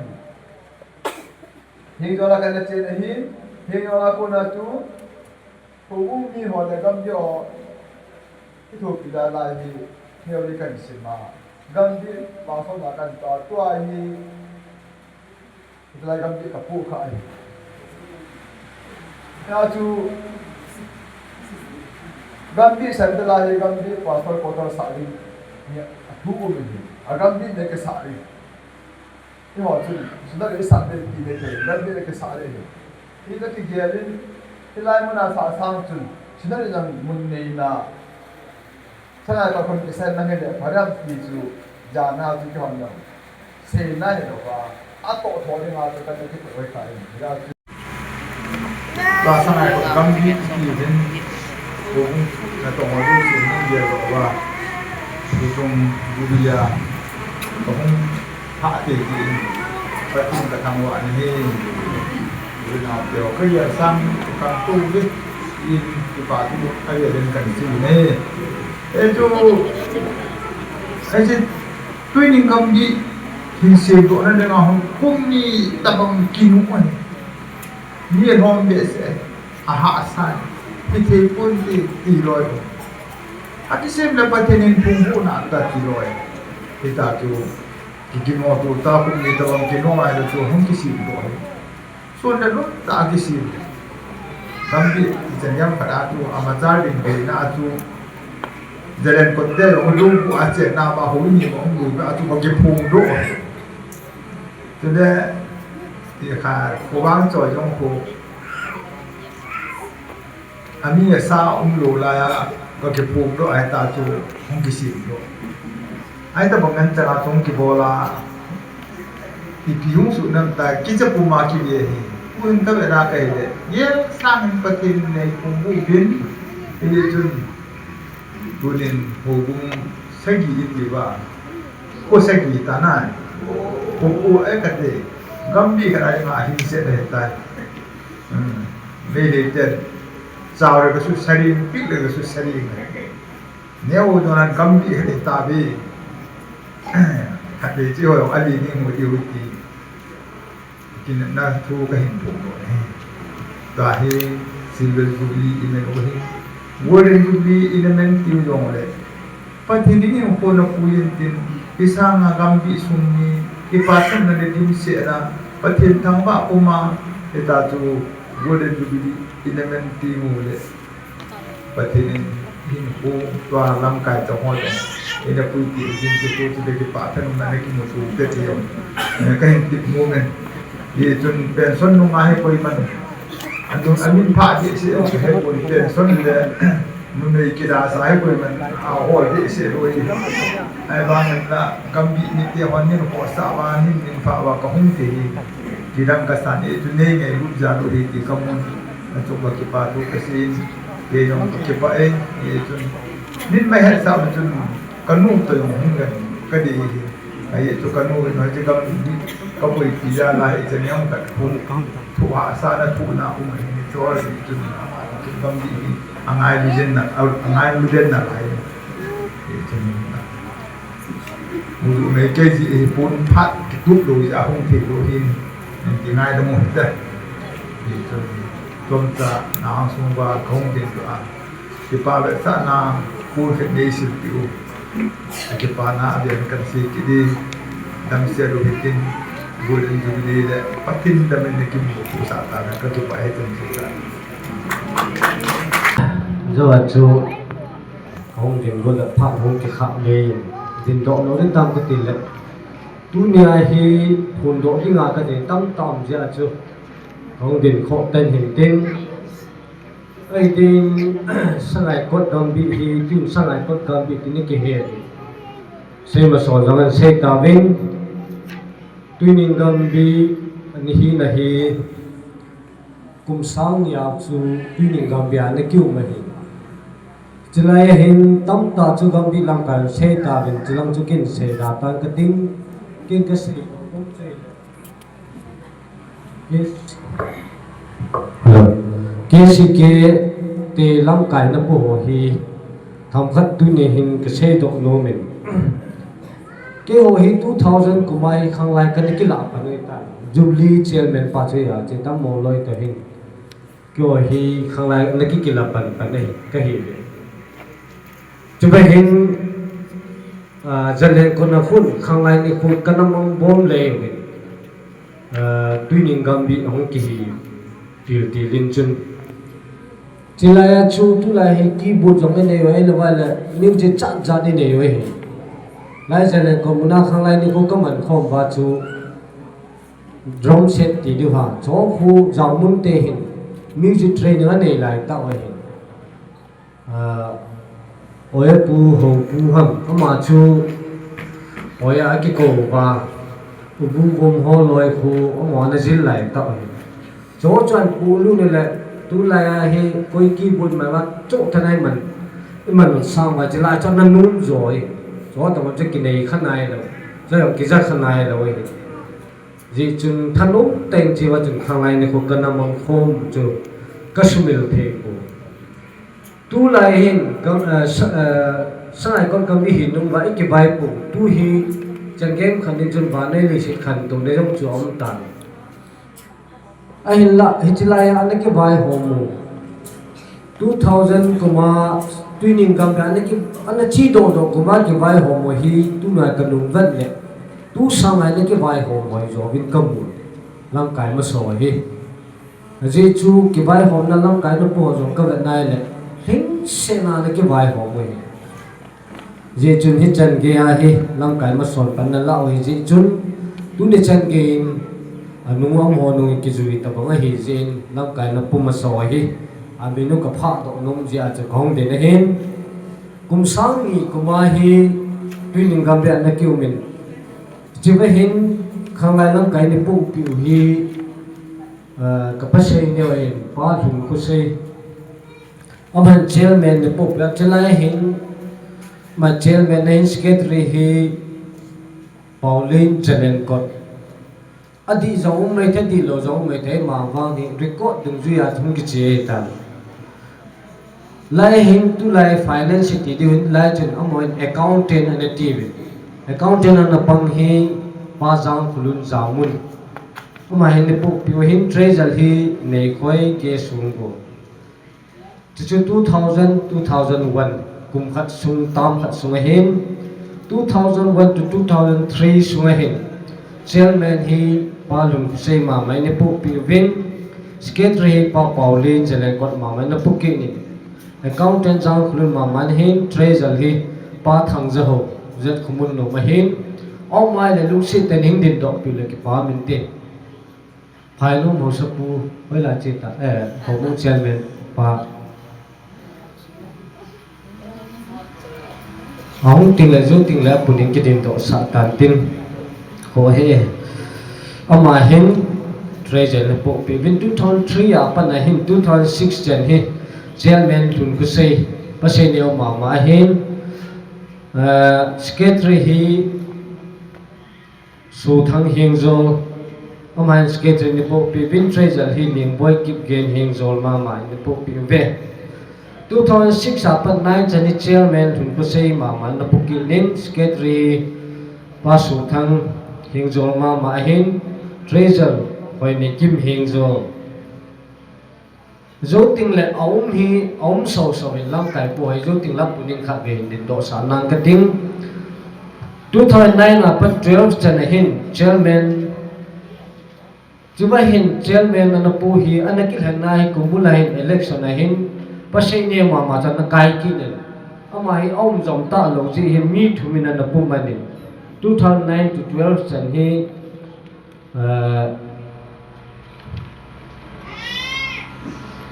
upa thang za ho tu le upa jong la chu pa na kai nai lo hi tu le pa sol le pu pi pa sol jang se jong hin pa jom ai ne pu pi ki ne mi thu min vai chairman na pu e mi thu min chairman na pu secretary hi so thang hing zo le hin treasure hoi ne kim hing zol ma ni hin tu le 2012 fa pa na 15 chani chairman hemin thang su khong sai su ko le hin secretary kam chun kip gen hing zol treasure lun thang hau kip zat khumun no mo changin 2012 apat 15 chai na pok pivin 2015 apat 18 chani chairman paw mang khong sai ke sung go le hin secretary hi kam chun kip gen hing zol treasure Sineo Hingzo 2018 apat 21 jadi chairman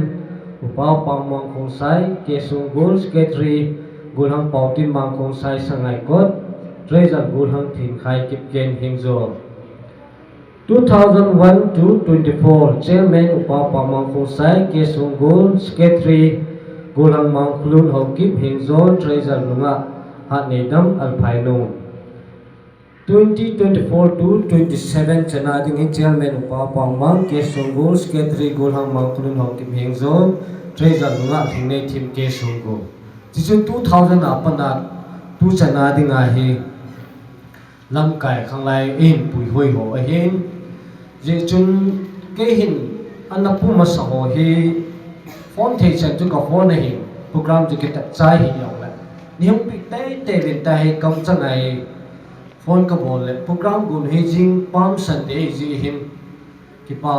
ta kha chu khanglai lam kai ni pu pi ho jong hi tu ni chan na hi a kho wa ho mung la mang ki mang cha jing na lai hi ho bung chairman a povin ti chun jinga ho program ma hi palm sunday a hi tu pi se ding a pang loi la ba la boi ni cha chu tu nei hi ti che ji bin tu ni ne khoi ka ga la moi tam zo hong ta pu apu lui khe kho jong ta pu bin e la tam zo hing the ne lai bin hong ho ju si chu la ki pa tu ken se hin ken phun do si chu lung se tein amin pang zo si khat ve hilangai ning din pi bin tin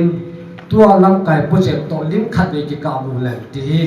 ka ngai cha noi hi ye chun lam kai na pu ma si sangai ku na loi pa min thang a hin le thung khu thang jet khumu nom lung ko thang a hin phainu ma hobung chairman pa hin chule nunga dam nu a hin tu nu pi ta na ma jong thin ja len cha a jong nei tan ma jong dei tin I ham ta ke het lo kamin pha hai om pha jong le ke phanam lo be lung si tan langa hung do vin lang to lam kai pu chan to lim ka ke ka khom te ti chu ken ti na hin te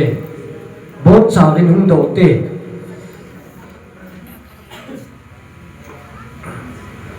chỉ lẽ lăng cái nó không masa nói pan mình thằng tu là tu hin ấy vậy mình là bổn thì khát đi sang tay này cái linh ấy vậy mà chán cái khát gì bổn tu là tu hin YouTube account ama hong ki chai chai le gambi thu sim se ni pa sai thang gambi executive ama phan la pe pe le ki pa men te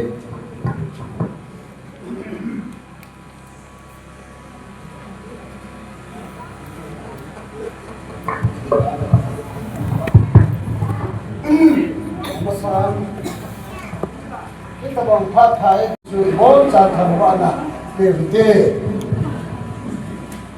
ken tunya ti bo ho hi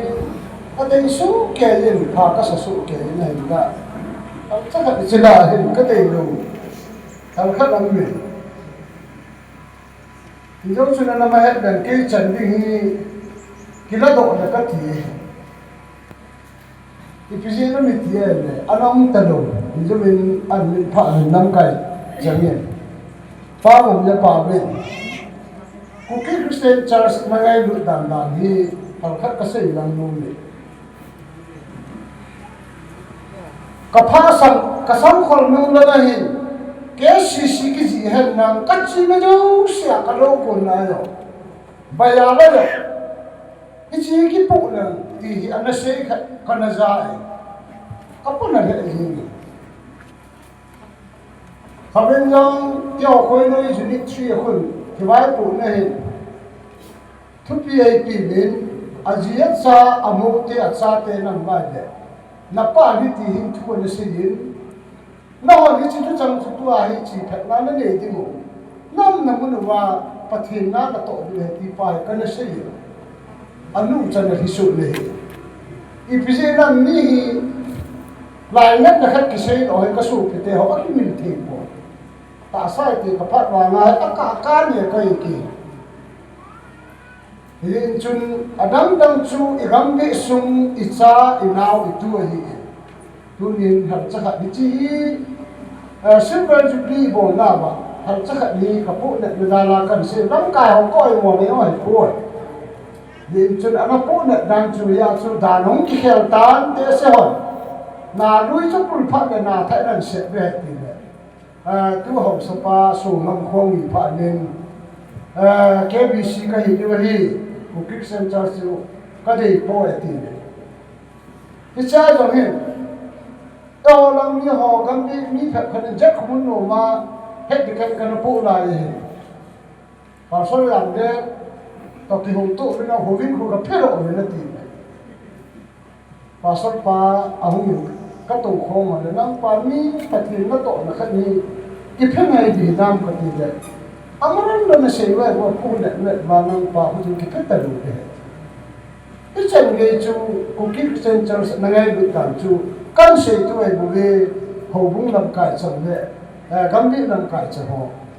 hita ma nga chu e hon ni pu na ti ve ti kan ti nu nei ve chu le ka ki pa en tu nya ka sti sa hu lu pa lim ka tin hau sa chan khom pi ho thanom tan pa ni la ve itu su ke ji ve tu ni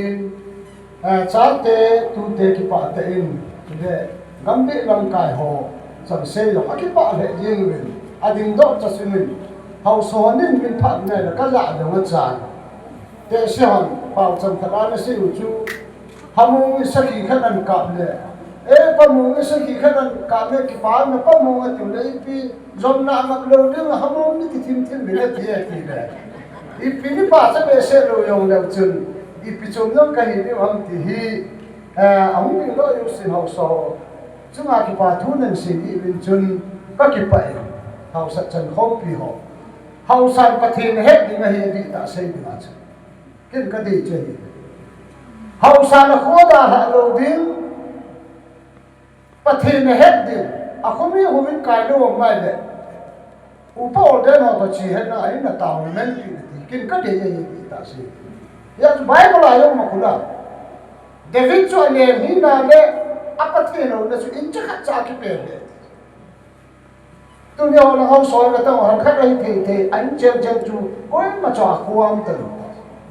cái đó có số tiêu hôm nay cái chơi là viên chun tuần upa lệ thằng gì nu ông mình thì hết thì đi ama nu cái unu chứ sai trăng bùi yang cái chơi lại mình cái họ dùng sai trăng không biết chu in giật thùng lệ in sòng sẽ bị kia in ven ven như bộ kia à đáng kia cái cha mà cho chúng ta có chuyện là bố ya có bài các bạn thì mình đã sắp tới này đi ra này nào ấy thà ở đây ông mà anh này các bạn thì họ anh hem ngồi gì chứ IPTM nu boy na nào thì đam moha ati này hè pa chín anh xem chú cái lúc bung chú mình kết quên mà hạ lưu đi tăng cái gì này cái gì ba lại một là khô hay nó đi ta cho nên xem này các cái cha nó ôn lên sốt ta bố nó cầm này bây giờ chỉ bụi bẩn gian nó nào sẽ làm cái là ba hồ sơ này đấy hi là nào đã đấy thì có số ngày nó hậu sáng mai đấy aku minta dengan sulung mama hai kasupte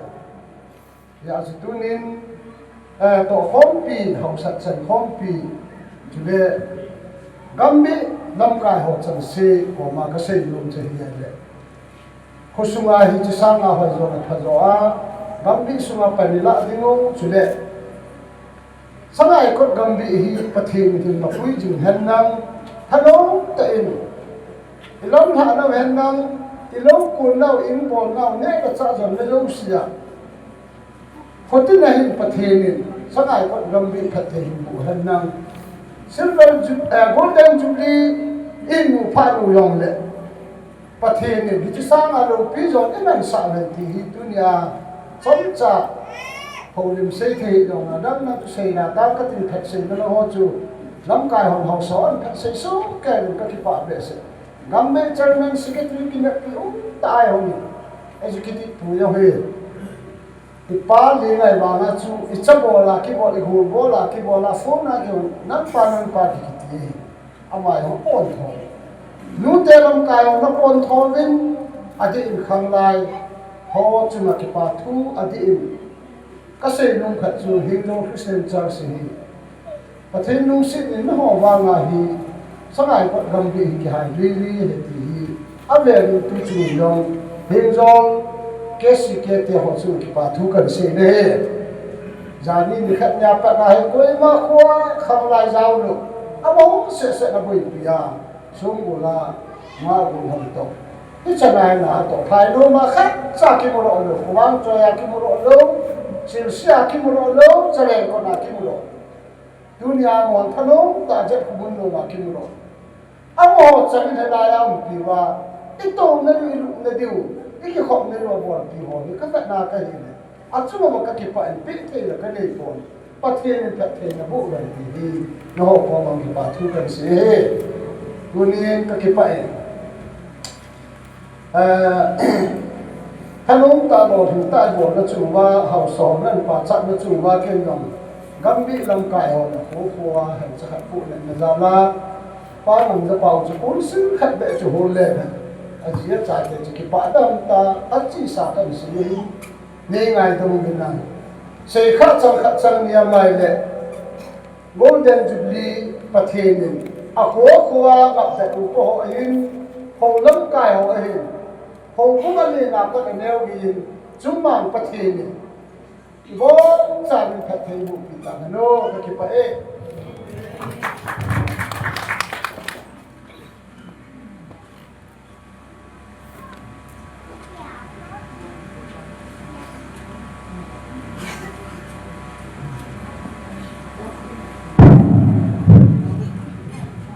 về là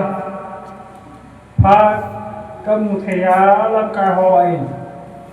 cầm đi xuống xin nó xây đi nghe thì nên xây đi đến mất bên tổ công ty làm cả hội chung ạ và thu cái gì sự kiện lấy ra số bên này hoàn nào chung cầm đi xuống à chút xin đi xuống cái vai cô nào lấy cái vai họ nào cái gì chú trong trả Souvenir for you say, page 22, page somnia pasa, somnia kusum chu, veleu chun, isu chu gambi sunga,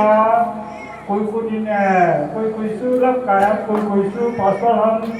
koi su kipiti kiwai hongbam, gambi kipiti kiwai hongbam tisu, asuma su yao su kein tin, isu chu akat kan se donong tin. Abana kasi dono pipinsu patin tu di ta kasi pungale patin lukya na to hohi patin kweti tu sung kum somi langa silver jubilee iman do now to my hand adi di adam ho su ka tu sima tu Souvenir là xin đầu tiên kiến cái phụ đồ nông cả chùa này nè 2000 này thì như giống Israel ta thì tuy nhiên gần bị hệ pastor làm để phụ nữ giống các chị em làm được lại ama yang hung gia bên ai Israel sugunu gần bị ăn nào à cô này hung cái kim số này thế chứ ai thế thì ai amai pastor ko kasal ang ka pakanahin gambi ki vai hobdan hi tu to upal ngamlang pa hi gambi chairman ani hi secretary chu ko ham tiya rehin kai lu ne tile executive chu ko ham tiya rehin ka apa ani hi ap ejeson 17,000 I hear you don't know and say that in Naka. Jamu ni Kedisia Margari Tatson was on the which is going to be a poor here. Amahi, he saw the Wahu come. Don't know Kasa. I used to Amai the Polar to the Amaung pe na hi to pu pa pu ka si sin nai tu na pa sai ke bi si ta be ka pu ya ton ma hi jan ku ba hi alien ki ya mu iya tu kisi yo apa saya mahi tahu kalian Asia gambi ni ini tahu dulu saya akan tua itu akan saya ukur upaya kan ikat kita lo ai pada tu gambi ni kita itu tahu kalian bukan tahu ni kita itu punya cip aja kita zaman kalau upah kami mau tu jam ni ya alu ke bisa kalau mayang set kita lo atau pakai kayu tu sekat dia iya tu ini macam function kita bicara ni gambi ni 2000 बनाए ही pasal ada di 2000 lagi Asia port Senor Langari pun ada tahu 2000 बनाए ही सिक्किम जाने हैं काय pasal सोलह ही senor yang pasal ramai kaya di सोलह ये जो pasal सोलह ही सोमगुर मुनाही तो सोमगुर तो आया ही Tapi namun tak hewan. Selain tes puja ausapur, nenek sepur dia sah lain dan lain. Jadi sun boleh ham mungkin. Orang muncul tu ketai tu pun. Hijahin, pasal sulit tu, ya kan. Amah yang tu. Kita ham boleh thelu tinggi. Jadi amah yang am kau suami ni pasal sulit tu. Meeting ahin tu. Bisa meeting ahin tu dah tu. Saya gambi ahi, kan? Executive orang telau, secretary orang telau, chairman tu bisa function kita boleh tu. Gambi ahi tahi, sama hari saya, pasal sulit namun guna ni, pasal sulit ni, meetingan bola, saya ni sempuhi, mana orang tu kasih itu, ni sempuhi orang tinggal. Hari poi, sama hari poi ni, jadi tu Kumkan kumni hengkah agam ni iksir tu kau hen chairman di sun pasal sulit nama chairman tu puji nang secretary pasal kan ama sudah mungkin gambi yang tu eduke yang sekitar member tu atau yang pote aje tu nang chairman ni secretary le kita tu kok tu Kita tu ni tahu tu dia. Kau macam mana? Asal dia betul ni. Kau tahu. Ni saya tu situ ada ni. Apa je ni? Kita apa nak gambi ni? Patin jaga ni. Pasal kami kisah ni. Pasal kami nak panah mungkin ni. Ama tahu kita tuan. Apa ni? Kita tahu dia. Pasal orang kamu mungkin ni. Pasal orang kami ni. Sangat kot. Kristen sendiri. Kalau pak kolonial ni kok, kok, aku tu dia lepas mula mula ni, di pasar kau, di ama, dia kan interest apa lah, aje tu cari ama ni, baik berlaku mesti dolar. Awal itu ham tak ada jual, ham tak ada. Kita semua nak usul kita tidak udah dia, ama ni kan puluh sini. Al pura ji sudah tuan nanti pergi tuan. Dia tu tulisan dia aman. Apa buat tu? Mem kadang apa buat ni? Pasti dia mau apa? Dia sini. Itu nak mahu lima bangin. Gambi supaya benar. Bible sini. Kau ni orang tu kau ni. Apa tu tak soal mani.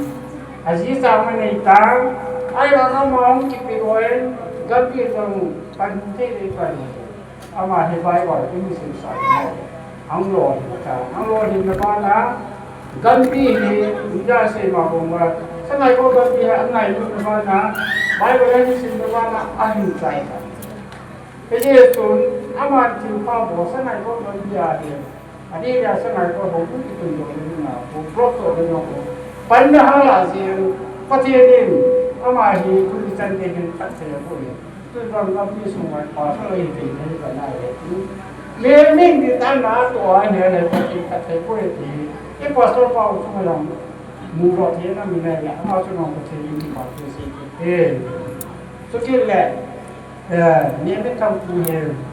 Ama ini itu dia. 但别谁也把你给这下你怎么做他？这些的话阿买，多不是啊，好不容易路了路的呗。这家说咱在给他给的，把这打，好不容易那属于的。这些说阿妈地打出的是啊，好不容易看，咱们怎么不转到楼梯去？ประเทศบูซานินเฮโรเตอฮูตาอาบานาบุนากัมบิเซตาเมโลโคเอติ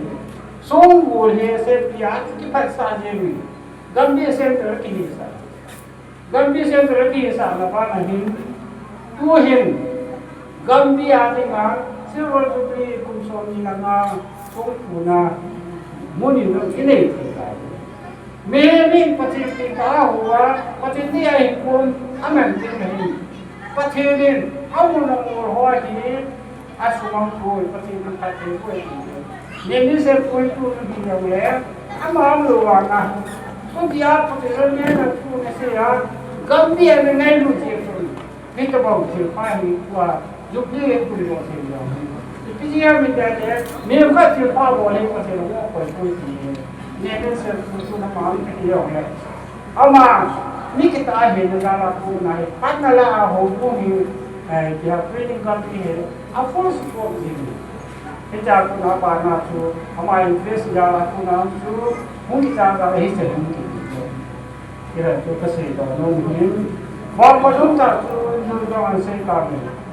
này. Thì lúc này sẽ ra một chú cái thầy phụ. Cái gì hỏi thì phải bắt cả một gì.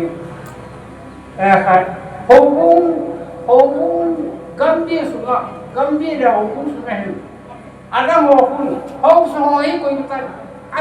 nak kau ini. Kesi sungai pada kau nak aku tu ada yang kita kau boleh ngai. Hukum sungai aku minta ini. Hukum sungai orang tak nak kamu ini. Jadi sekarang itu gambir ni dan aku tinggal di sini ada hukum sungai yang panah lah. Thế giờ chúng tôi đi dòng silver jubilee bỏ lọt cái đến अलग sum tu jin sen so tam tam di moi iki so ko mo ati ya on so en tu so ma yo ni chan je pa na la ho ni la nai jin me sen da ma to ho mo san ya pa ya su ho so ho ko se ta ko ki ho tu no pati ni ka tu se ya itu lu ta ta me na ho no le thì phố đồ thì đi qua thì phố đi qua thì tao bảo đi bỏ đi xuống cầu xoan rồng cái ta thì gom đi là hộp cái ngày luôn qua phát hiện đi ai ngày luôn phải nữa qua xa mà thì vô lên thì đi làm cùng tin rồi pan hà lại là cái đồ qua cái là qua xa mà thì cái khăn cổ cái gì thì cái sự đó nó có biết cái gì vậy hộp cái gì đồ gom đi cái gì đồ thì iga bukan dong, tum se lupa. Saya kalau pasal lewat ke haji dia suk sih. Wah he kami nak kau he, ayu sabar. Sulaya kami nak kau, sulia kala, optim izin tinggal, ni pun saya kalau kita kita. Itu orang yang tu ni pasti pasti guna sekali. Jawai orang tu komputer, mobile kami tajir, lantai orang dia. Imam an ko ba de ide he ke hisan dia ai ka so ni je pen ade ja kan lai te ko ha pa no ri gole jibri hit modi hi kan lai to ho no ho ku ni ko la so pati ne he ro wa pati na ma so pati dia in ko na nan vai le gole jibri hi in ma chalu da nu ai van kwa na au ji lo kum solku lo yang sewa hingore di kan mu mai thei kan ni lo mai ai yong ya pathe ka mai ha ma pathe de la ma gambi hana chuki de ho mu su ni ang le pathe de ga bai ho ni le ai la pathe ni e pu yo wa tu ni kwa e thu pe so pa kai lam lu no ke jin e bu be ha so so pa kai e bu ni hi gambi tu sim som sa kan se do na ba na se ke lam la pathe ni ki ngai na mu se apa ki wam se do la pathe mo sa wa ni pa se mo pe ta wa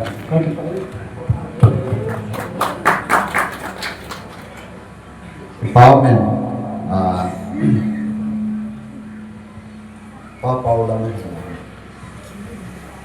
chule pa sai tham nei pa trong cha này mong trai mong chị ama tên chúng ta cái bà thui xe bên phát hi ở chạy nó làm hung gì đấy cả dị hiền asar còn ai hi thà biết đi hồ he sung lăng lông nhỏ kim kim min dị hiền biết đi hồ chơi hiền môi luôn thì cho cái tiền nấu hiền tên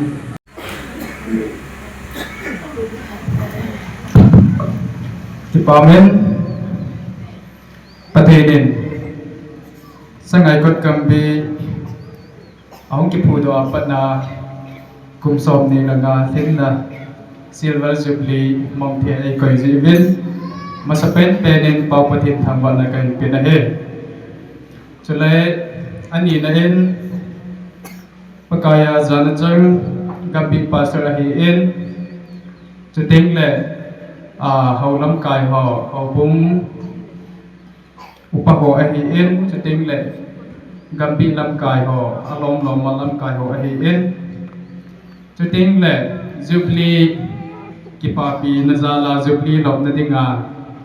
gapi sunga nulapa pidapu ule nauloi lapai ti ho au kal sunga zosi nabon javin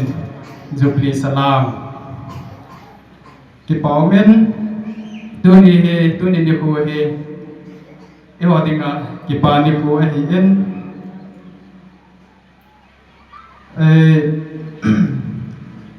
izoin haulim masa ho en lam kai ho en tampi en sei tawen Jubilee man na diwa gambi hasat ji a sumla pai neum khadi gon ho hasat ta akin gon do ho thu yong en sei tawen ipi yong le kimi mo bangpur jong le Jubilee secretary adinga nengen si nau ta ki hana kin imon do na ho sumle pai chi dan ho he chom kim ta in kan pi do no men sawa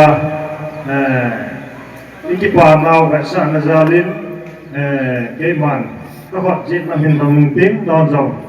ikipa ka sa na zalin kon in dom chi lau su di su na chai na kan pon do hin ti pa me ka sei ma bongin in zo le itia ikipa thu se ya lam kai ke ho ngi min pha pui na ti mai the u hin ikipa tim pi ai lo wa la ikipa thu se no zo si chu tim pi da thua ki chai ga mai tan hang pia program amin song ho teng le ong ki ko min pi ho chunga ki pa thu kan sei na de chan se tan te sei ki lo ma la ki ngai da mu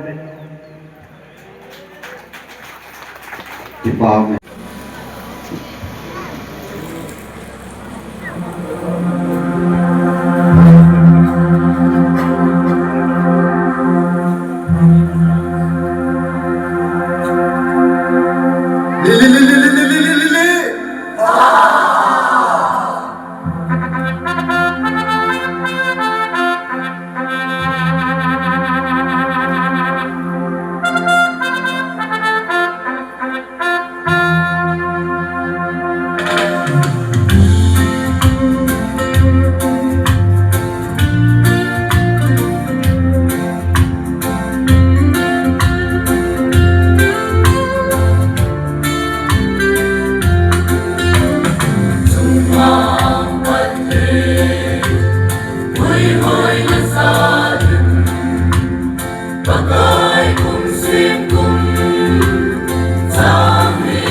bảo thiên dung nhung các bậc thầy nang mà cùng sang nhà cái bậc đàn cũng đi sa cũng đi xin đó thì sang ngày còn gam đi buồn jubilee silver jubilee cái ta kamu thế và asungan na kong na kamu tu sim lung kita tak kira moda dua tu na lung kita namin lupi po doan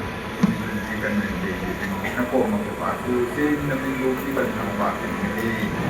eba hindi tu nang maning kuya lubin ilu si kan jai ta kaya kaya bon na sumpa bol sil akilir kira kihig bangan no na ni ngai da mon lang ka bol sa asno pete ni bu pi dun nong kong tau na ni pakai dan ni ba ko na kong sen do ti mo de jumbia ni nga kibung en ko miyo sim kaniawa oi wa na kan ni ti ne dilin nang man ni su tim pi dun nong na ko da kan tan na ni enne do pio na pakai ke ma mon si ka pu mon si ka le du ti du ta Kini yung na pakai nang man Nata ho hangawa mali pusa pusu ken putu luwa kai mun je longwa kai mun ba ki pa tu ti je rim nang man bang de bu anta tu ba ki kan do kon ba yo du si do in ko ba ha tu kapakai o du pi de na ka ti bo ro du si ta ala na e jana tu bu Yesu Krista mena ko ta o hi amen. Hello. Ande.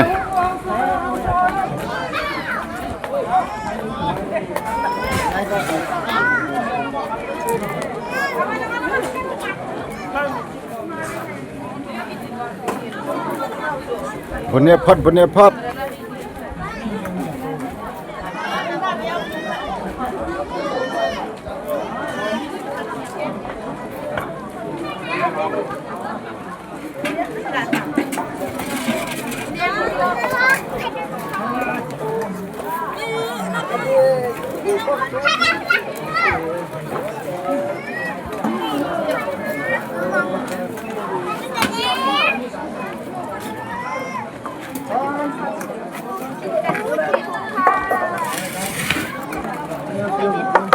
tu chung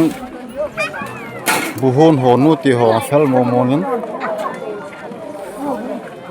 lom ten program ang ki sai tan to he mi pin bukan ni de ita ita pa nang na chang sala jan ni hi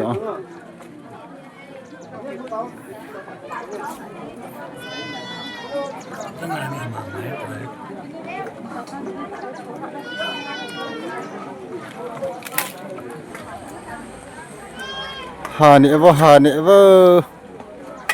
gang hani yo na du nam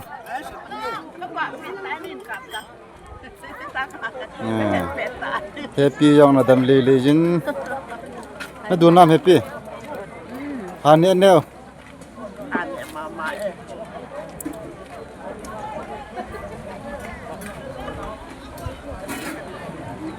Hello.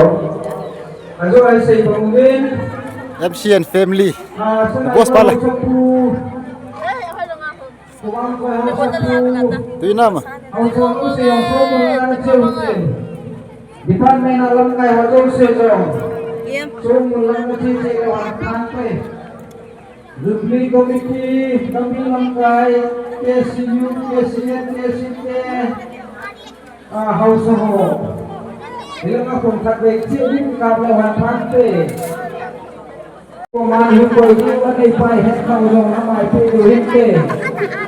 Lang abu na nikini kacino siya ni may sila. Sabi gari sabi man sa ko na bang sabi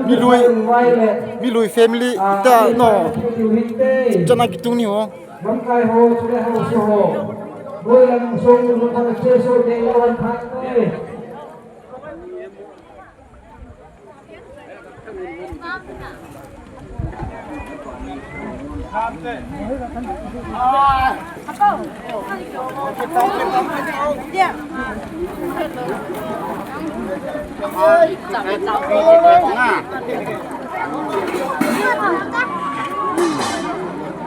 Tu chung Jubilee pucari ho sal momongin kisowin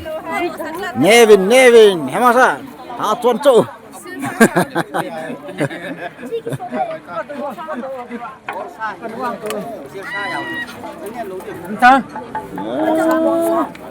itu salah nama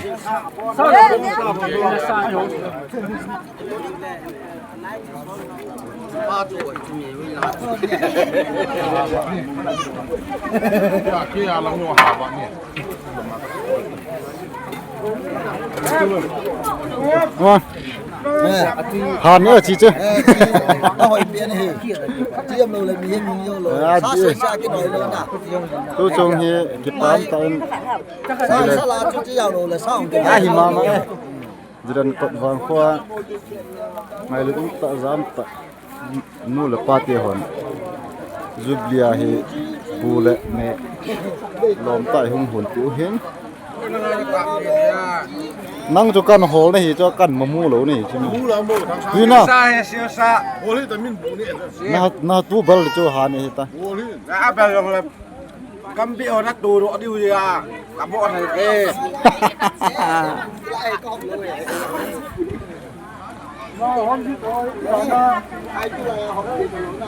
thế là nó đủ năm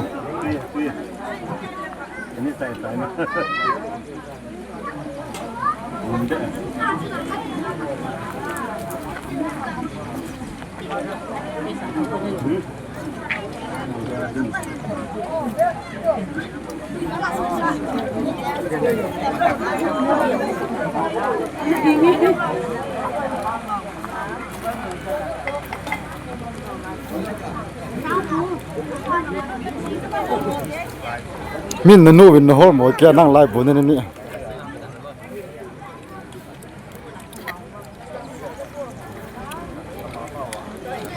nó vào khát tê khát sao cái hà bò cũng kề hà này bơ tụi tên này lắm và xem cái lều tê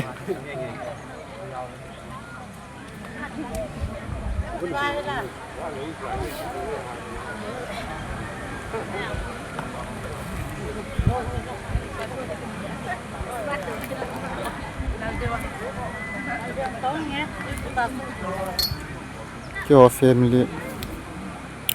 Cái ngày ngày. Cái ngày ngày.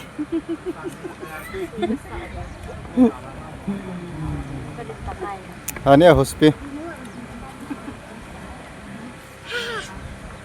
Chubis. Itu nam. Acha lung han tu mit le me.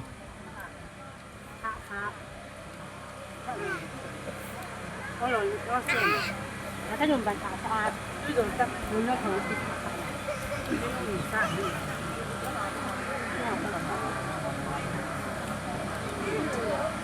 các con thì cái gì xa cái gì thì vào phải phải gì